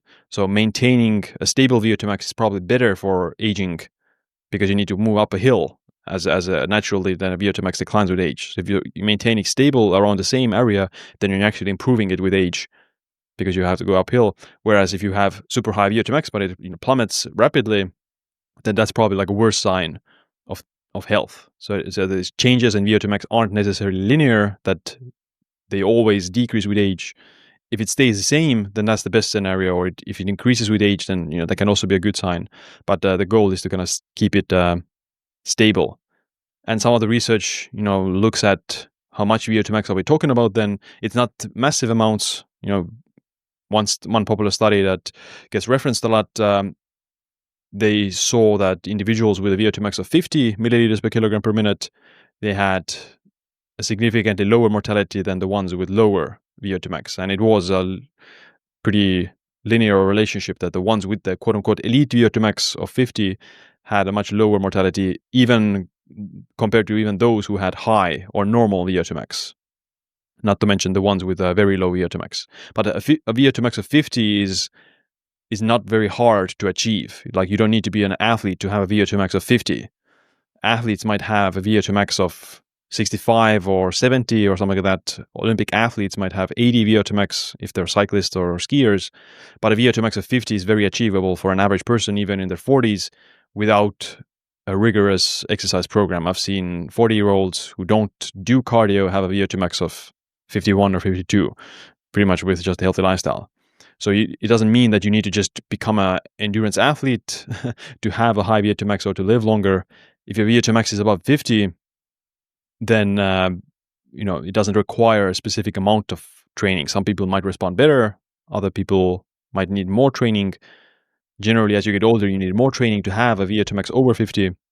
But the point is that it's actually not that much exercise that you need to have a VO2 max that's associated with a significant reduction in mortality. And we don't have data about people with VO2 max of 60 or 70. Like, it's no studies, at least what I've found. We have a VO2 max of 50 that appears to be kind of the threshold that you want to aim for. Yeah, and you don't want to try to hack your VO2 either. I think that's something that people get hung up on. They think, well, I just need to increase this number. And that's not really the point we're trying to get across. The point is that, like what you were giving in this example of like maintaining your VO2 as opposed to this decrease in VO2, I mean, to me, that's more indicative of the people that are seeing this degradation. They're probably just not doing what's necessary to maintain. So it's actually the habits that prop up that VO2 that are going to have the greatest impact. So a person could try to maintain their VO2 through, there's all kinds of supplements that are out there that tout, it increases your VO2. It's like, well, okay. I mean, but does that actually just does that by worsening your exercise economy? Yeah, exactly. Like there's a number of ways of hacking your VO2, but the number itself should be reflective based on, in conjunction, we'll say, with your habits that are actually promoting this increased VO2. And I don't know that people need to go and get their VO2 max tested. If you have the means to do so and you enjoy finding out about your biology, then that's great. But if you don't have that much disposable income, I don't think you should necessarily go and hook yourself up to a Douglas bag and get a VO2 max test. And instead, what we're really interested in is your performance in various different activities that are relevant to your life. And so you might intermittently test some proxy of your cardiorespiratory fitness and use a consistent test each time. And then you know that if you're getting better at that test or worse at it over time, that's probably going to roughly map to how your VO2 max is changing as well. And there are some online VO2 max calculators that are actually relatively good at predicting VO2 max. An example that I think I shared a while ago, I might get the website wrong, but I think it's at worldfitness.org. It's based on some research by some people in your part of the world, Siim. And they basically have come up with a very simple series of questions that typically predict someone's VO2 max within 2 or 3 milliliters per kilogram per minute. So that kind of tool, I think, is quite helpful at the level of the population when we're talking about people who aren't very nerdy about this stuff and don't want to spend over £100, over €100, over $100 going and getting a VO2 max test done. Yeah, you can do the Cooper test, so 12-minute distance test. You can use calculators to calculate the VO2 max from that. And yeah, what you really care about is your cardiorespiratory fitness. How do you perform with cardiovascular exercise? So rather than number that can be fluctuate based on if you take creatine or not, or if you have anemia or something like that. If you donated blood, those things can change that number. But what you really care about is your actual fitness. And of course, there is a pretty tight correlation between VO2 max and your cardiorespiratory fitness. It's not 100% correlation, but it can be indicating in that direction. If you have a very high VO2 max, you'll also probably be pretty good at a Cooper test, and vice versa. If you have very bad VO2 max, then you probably aren't able to run for a very long distance. And just as an extreme example of that, Andy Jones did some work studying Paula Radcliffe around the time that she broke the world record in the women's marathon. And she carried on getting better at the marathon while her VO2 max went down. And it's just because the improvements in her running economy outpaced the decrements in her VO2 max. So it's not everything by any means. And like you say, if people do want to go and do a physical test and something like the Cooper test, how far can you run in 12 minutes or walk in 12 minutes is a good place to start. There are various step tests and things too. But if you're feeling lazy, there are also just those calculators that you can use to check in now and then. Yeah. What about then zone 2 cardio versus HIIT cardio? Obviously, any form of exercise will increase your VO2 max. And again, might depend on your preference, which type of exercise you choose and prefer. But what are your thoughts on zone 2 versus HIIT cardio? Nick? For me, I guess I haven't done too much research into zone 2, to be honest with you. I've focused a lot on high intensity interval training. And I mean, my impression of at least that research is that, it significantly affects VO2. I think there's the Norwegian 4x4 or something like that is one of the common training modalities that's been used that's shown widespread benefit, including for VO2. So that's the one that I'm most familiar with. But yeah, in terms of zone 2, maybe you guys could speak to that more than I could. If anyone wants to find out about zone 2, then I recorded a podcast about zone 2, which is a solo episode. So really it's not a podcast, it's more of a sodcast in which I spent 45 minutes talking about zone 2. And the reality is there's very little research on zone 2 because frankly, it's not that effective. The intensity just isn't sufficient to drive substantial adaptations in most people. And instead, I used as a proxy of zone 2 moderate intensity continuous training, which is done at a slightly higher intensity and therefore leads to slightly greater adaptations in everything from mitochondrial mass to changes in vascular function to changes in VO2 max, as far as we can tell based on the little work that's been done on zone 2. And if you compare the work on moderate intensity continuous training to high intensity intermittent training or sprint interval training, then HIIT and sit, blow, moderate intensity continuous training out the water pretty much every time when it comes to relatively short training studies. And that is an important distinction, because if you want to push up your VO2 max, then going back to the principle of specificity, you should be accumulating some volume right around your VO2 max. And the reason that interval training is effective is because by including short breaks now and then, you can accumulate more volume at an intensity right around VO2 max than if you were just doing continuous training at that intensity. That fundamentally is how it's working. So it's no surprise that it pushes your VO2 max up more than zone 2 or moderate intensity continuous training. And that's not to dismiss the utility of moderate intensity continuous training or zone 2. I think that for people who have lots of time to exercise, it can be helpful. Recreational and elite endurance athletes, it certainly can be helpful because, again, they need to accumulate large volumes of endurance exercise because they've been doing that for a long period. And ideally, large volumes that they can recover from. And the reality of that type of lower intensity exercise is that it's easier to recover from than interval training.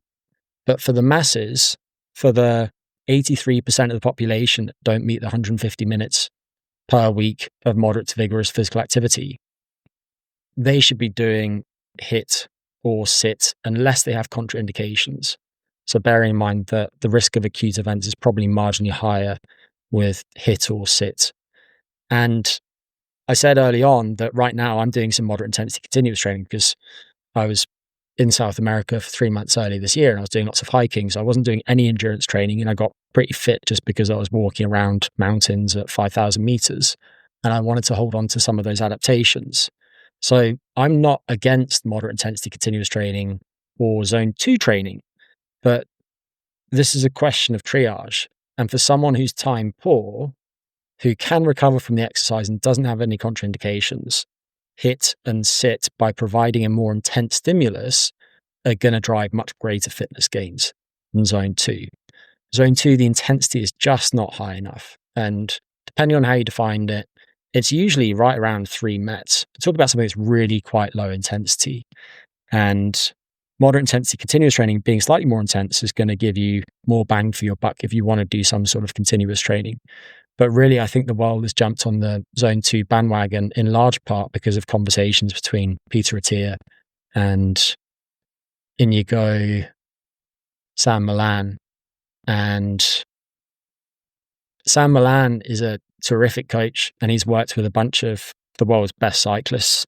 And for those types of athletes, they should be doing plenty of zone 2 training. But just because those guys are very pro zone 2 and Attia can fit in several hours a week of zone 2 training, it doesn't mean that you should be doing it. And frankly, I don't think that most people listening to this right now would be spending their time wisely by doing zone 2 training when they could be using other exercise modalities. Yeah, it depends a lot on the other exercises you do. So I like to do zone 2 in between my resistance training days because, like you said, it doesn't cause pretty much any damage to my central nervous system or muscles. So it's more like active recovery. So I'm increasing my cardiorespiratory fitness, at least to some degree, without jeopardizing my progress in the resistance training.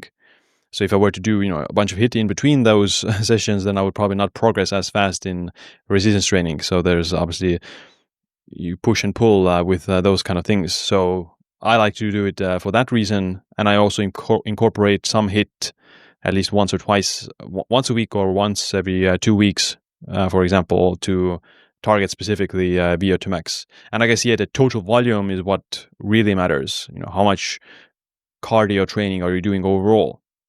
Like a lot of these pro athletes, they spend 10, 20 hours doing zone 2 because it's less recovery and I guess they just accumulate that much volume. You need to do more training as a time, like more volume when you're doing zone 2 to reach the same benefits as with high intensity training. So if someone is limited in time, then just doing high intensity training will save that time. That's for sure. I think I think there's also an open question about the central versus peripheral effects of zone 2 and moderate intensity continuous training. And I was speaking with Christy Storishuk about this. She published a review article about zone 2 training randomly, even though I know her. I had no idea that was coming out about 2 weeks after I released my podcast about it. And we had an email exchange back and forth. And I think we were both kind of scratching our head at the end about whether doing zone 2 training or slightly higher intensity training could be beneficial for the heart in the long term in ways that interval training is not. Because there's probably tentative evidence that you might get slightly different adaptations in the heart itself. And if you've got a larger, more flexible heart as a result of high volumes of accumulated zone 2 training, then that is going to support VO2 max. So going back to the fact that most of these HIIT and SIT studies have been at the most a few months long. If we think about the long term, then people can't just keep pushing their intervals harder and harder and doing more and more of them. And instead, building in additional volume of zone 2 training like you described doing, Siim, I think makes sense, which is why I said early on when you were describing how you're going about exercise that it makes sense that you layer in that when you have the other things in place, because you have the time for it and it's going to give you some acute metabolic benefits and it might give you some central benefits too. But when it comes to some sort of hierarchy of endurance training for the average punter, for me, zone 2 is at the bottom of the hierarchy. Yeah. It's the lowest down the list of things that people should be doing. It's not the base of the pyramid. Yeah, my rationale behind it is also the idea of, I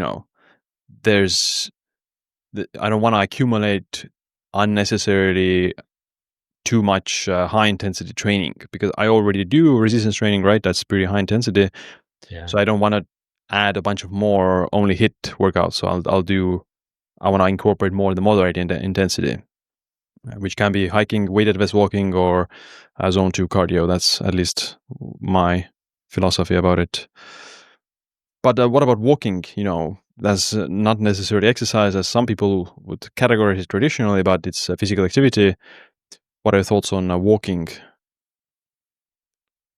So it's a great thing to add to a person's routine. I think just in general, being physically active, literally, especially if you sit a lot for your work, just getting up and doing, I think some people have defined it as like exercise snacks. So really just any sort of quick, a few minutes, maybe even a minute of just moving your body can have pretty substantial positive impact on your health. And if you're talking about walking, you're just extending that out, just decreasing the intensity massively, and just focusing on duration, focusing on volume. And it definitely has benefits. It's not going to replace interval training, or it's not going to replace resistance training or anything like that, but it definitely has a place, and I'm a big fan.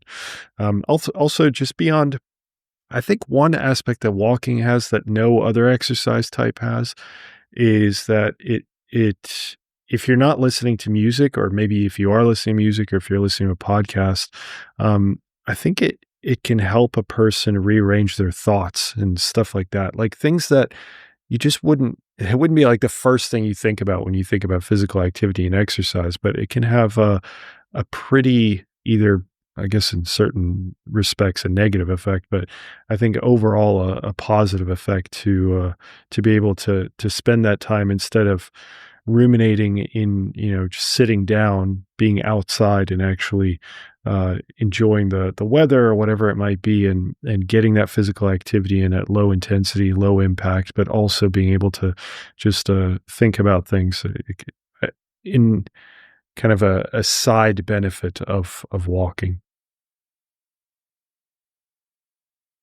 Yeah, walking is something that, if you're not doing any exercise, then you'll benefit more from walking. If you're already exercising multiple times a week, then you probably need less walking as well, or you can get away with less walking. I think still, I think there was a recent study that looked at, it was a meta-analysis and it came to the conclusion that like 7,000 steps a day is a pretty good amount to aim for with already a significant reduction in mortality risk. There was another study a few years ago that saw 8,300 or 8,700, something like that. So you don't need insane amounts of walking, but the more sedentary you are, the more you can benefit from walking just through physical movement and physical activity. And I think if you're lifting weights, doing HIIT, then you don't need to, I need to get 10K steps every day, otherwise I'm going to die. Yeah, I agree with both of you guys. I think regarding the amount of walking, obviously more than you're currently doing if you're quite sedentary is always a step in the right direction, so to speak.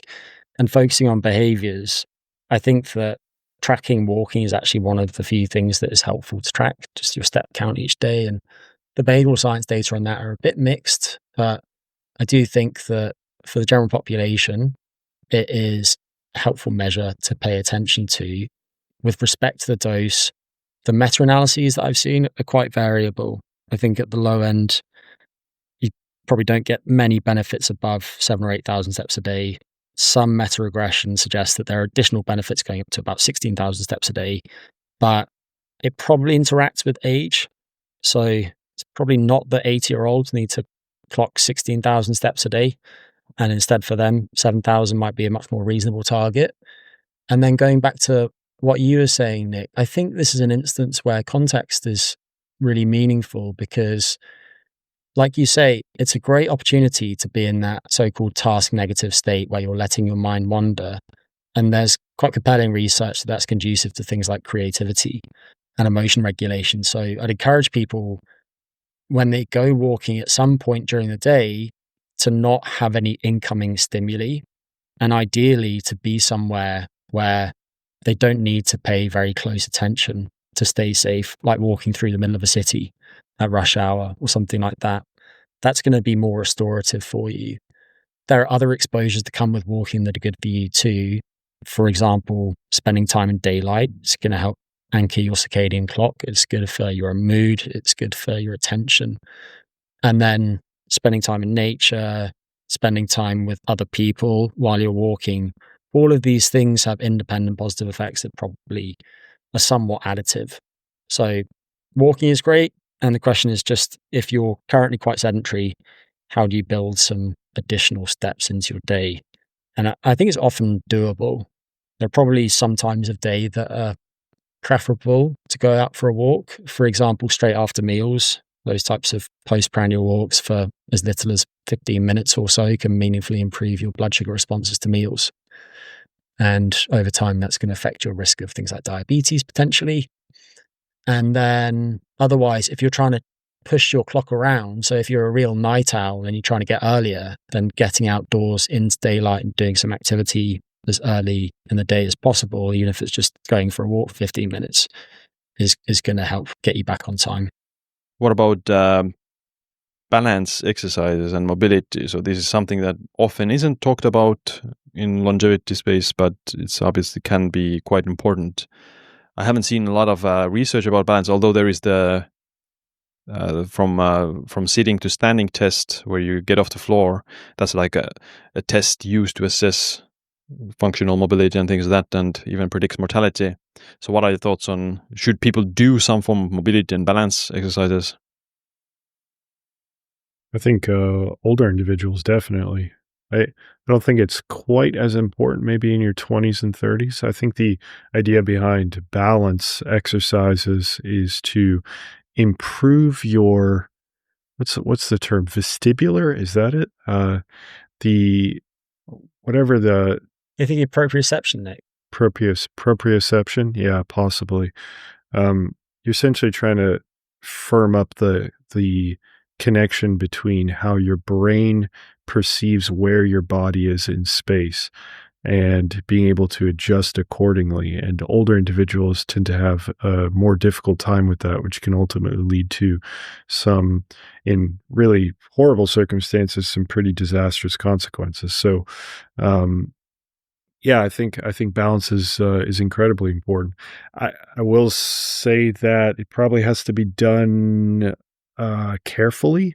You should probably do it in an environment that's relatively safe, not just anywhere. And I think that people probably around 50 or 60 onwards should probably start adding that to their routine.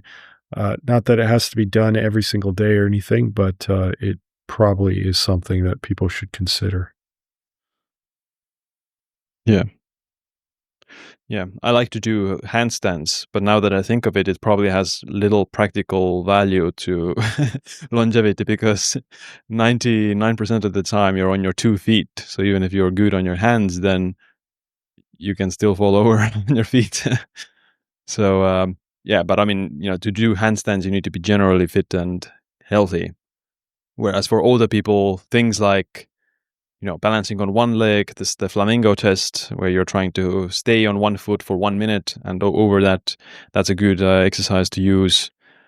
Hip mobility, ankle mobility, those things. If you work on them, then they can come in handy in just everyday situations as well, like getting off the chair, getting off the floor, and climbing upstairs and those kind of things even. I think balance training probably has some applications as adjunctive treatment in certain chronic health conditions. I know some people are interested in using it to improve cerebellar function in ADHD, for example, and it could be helpful in that instance. But in a longevity context, the real relevance is to minimizing risk of falls, bearing in mind the excess mortality that occurs after someone falls and breaks a hip and then becomes bedridden, and then they end up in this vicious cycle of frailty. So it does matter, but I don't think that most people need to pull out the Bosu balls and the Swiss balls and start juggling on one leg while standing on them in order to train their balance. And instead, you can just think about what you do in activities of daily living and do things that are relevant to that. And so if you're an older adult, then doing exercises like split squats are still challenging your balance. And so including some single leg or split stance and single arm exercises is challenging your balance as a starting point. And then otherwise, you can work in some balance exercises either into your day, so breaking up long periods sitting, for example, or into your warm up before training sessions. That would be a good time. And if you want to include dedicated balance exercises, then you can play with vestibular input. So you can use closed eyes and that type of thing. And you can use asymmetric loads too, where you might be using a bar that's loaded on one side, for instance, but not on the other. So there are lots of different ways that you can have fun with it. But what you said about staying safe is really important. So we don't want someone to jump straight into slacklining at the age of 65 if they've not done any exercise for the previous 10 years, because they might just fall and then sprain an ankle. So start from wherever you're at, and you don't need to do anything fancy, but later in life, challenging your balance is probably going to be good for you. Early in life, hopefully you've still got a little bit of that just because you're doing some exercises that are asymmetrical. Yeah. I think people maybe shouldn't try to progressively overload balance exercises, that they start doing weighted Bosu ball squats or weighted slackline tumbles or whatever, things like that, because the risk of injury is becoming much higher at that point if you start to add a lot of heavy weights on top of balance exercises. Like I would like to think that, okay, do the strength training with the barbells in a relatively safe setting, and the balance exercises just don't add extra weights and try to just focus on the balance in that area. But I think maybe like rotational work might be also quite useful. So most of the gym exercises are just, single dimension, up and down or back and forth, whereas rotational exercises are rarely actually used unless you're doing some kettlebell exercises. Yeah, and you mentioned mobility, I think, in your original question, Siim, and that I think is something that many people are going to benefit from targeting. Again, it's going to be quite person specific, but there are certainly patterns that you see that are quite common. If you're a desk jockey, then you're probably going to end up being quite restricted through certain muscles because you're constantly in hip flexion. Your thoracic spine is going to be prone to hyperkyphosis. You're probably going to have a forward head posture, so your cervical spine's in hyperextension and your shoulders might be quite internally rotated. So many people are going to benefit from stretches for things like their hip flexors and their pecs and some T-spine mobility drills to break up that type of sitting posture. And smart strength training through a full range of motion is fantastic for flexibility. And if you want a perfect case in point, watch Olympic lifters train. They're so mobile and they're so strong and they're so powerful. It's really, really impressive. And a lot of that they've just built through lifting heavy weights through full ranges, and sometimes including loaded stretches too, which is a particular form of resistance training that I've always been a huge fan of. And I used to use it a lot training athletes, especially early in the season, to build flexibility in certain joints so they could hit certain positions later in relevant exercises. Just as an example of this, if we were going to be working up to doing some heavy squatting exercises in several weeks' time, someone might start with a dumbbell goblet squat where they're just holding the bottom position of that, holding it for 30 to 45 seconds. So picking a weight that they can't hold with good technique for any longer than that. And not only does that build flexibility, because you end up basically having longer muscle fascicles, you get more sarcomeres, which are the contractile units being added in series. But one of the interesting things about doing isometrics at long muscle lengths is that they tend to transfer well to shorter muscle lengths too. And the converse isn't true. So by holding the stretch position with a weight, you actually end up getting stronger throughout the range of motion, even though you're not doing a dynamic exercise and you're just statically holding that position. Whereas if you did that, say, in the mid-range of the squat, you wouldn't necessarily get stronger in the hole in the bottom of the squat. So I'm a big fan of those types of isometric or near isometric exercises because you get some flexibility, you build some muscle tissue, and some interesting work from the last few years is showing that you also get some positive vascular adaptations that result in reductions in blood pressure as a result of those types of isometrics too. So some people who are hypermobile, they don't need to do any dedicated flexibility training, and actually they benefit from tightening up a little bit. But most people, they benefit from some in certain joints, and loaded stretching can be a really helpful way of getting several adaptations at the same time. Yeah. The weighted stretching is quite interesting. You obviously need to do it safe, but even like muscle hypertrophy, if you finish a set, let's say with bench press, you can do some sort of stretch, right? You can stretch the pec muscles or something like that. If you can do it with the weight, then there is some research that this weighted stretching can actually increase hypertrophy as well, slightly. But yeah, we can start closing up the final lightning round. If you could only do one type of exercise for the rest of your life, then what would it be?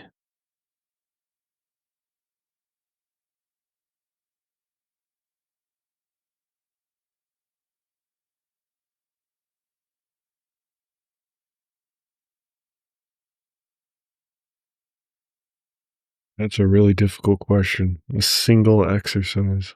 I can say I can say as a starter that I would do the clean and jerk probably, because you start from the bottom, you do like a mini deadlift plus a front squat and then push, so you're getting full body pretty much stimulus. Oh, you mean a single exercise? Not a single type of exercise, just one exercise? Yeah, just one exercise, yeah. Oh, wow, that is tough. So yeah, I would do a clean and jerk because that's a pretty full body exercise. So are you otherwise active in your life? So you're otherwise walking around and No, I mean, you can still walk, right? You live a normal life, but if you do only one exercise, exercise.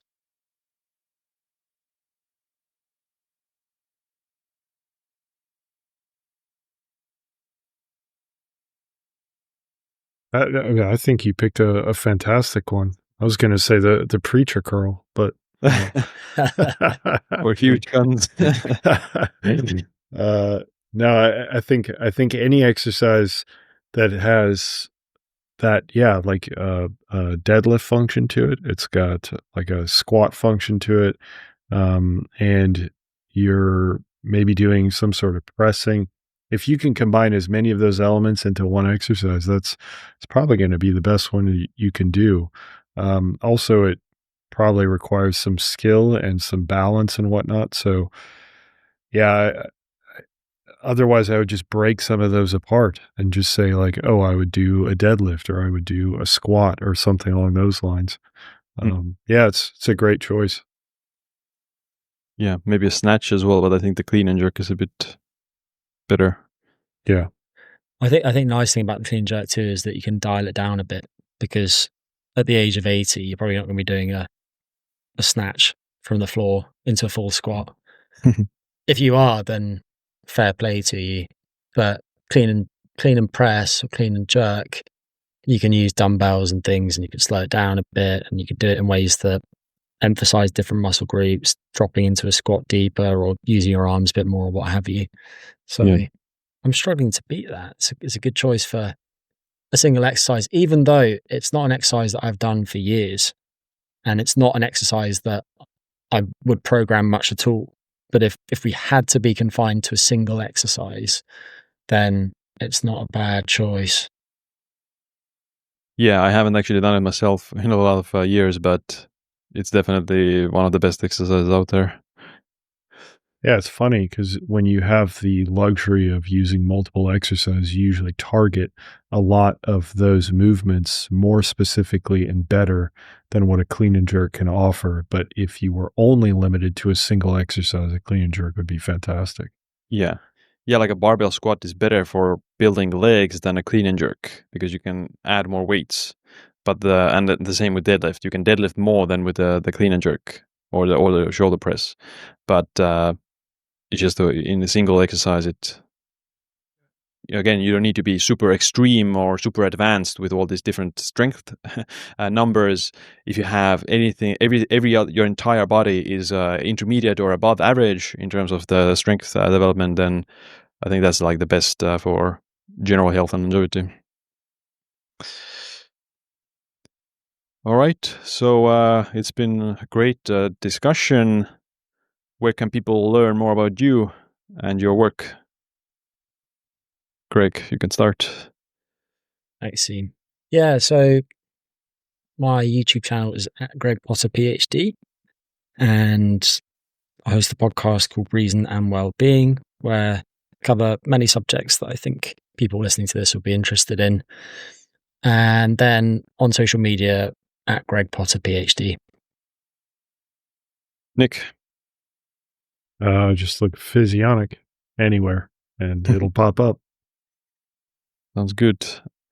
And yeah, we'll put all the links in the show notes. And yeah, people can also check out our first roundtable about supplements. Maybe the next roundtable might be with diet or nutrition or something if people like it. And maybe it's Nick's favorite topic, so maybe he'll host it. We'll find out about Nick's diet. We'll see. Grilling Nick about his diet for 2 hours. Sounds great. Yeah, well, we'll put the links in the show notes. And yeah, thanks for listening, everyone. Thanks for coming. And I'll see you around.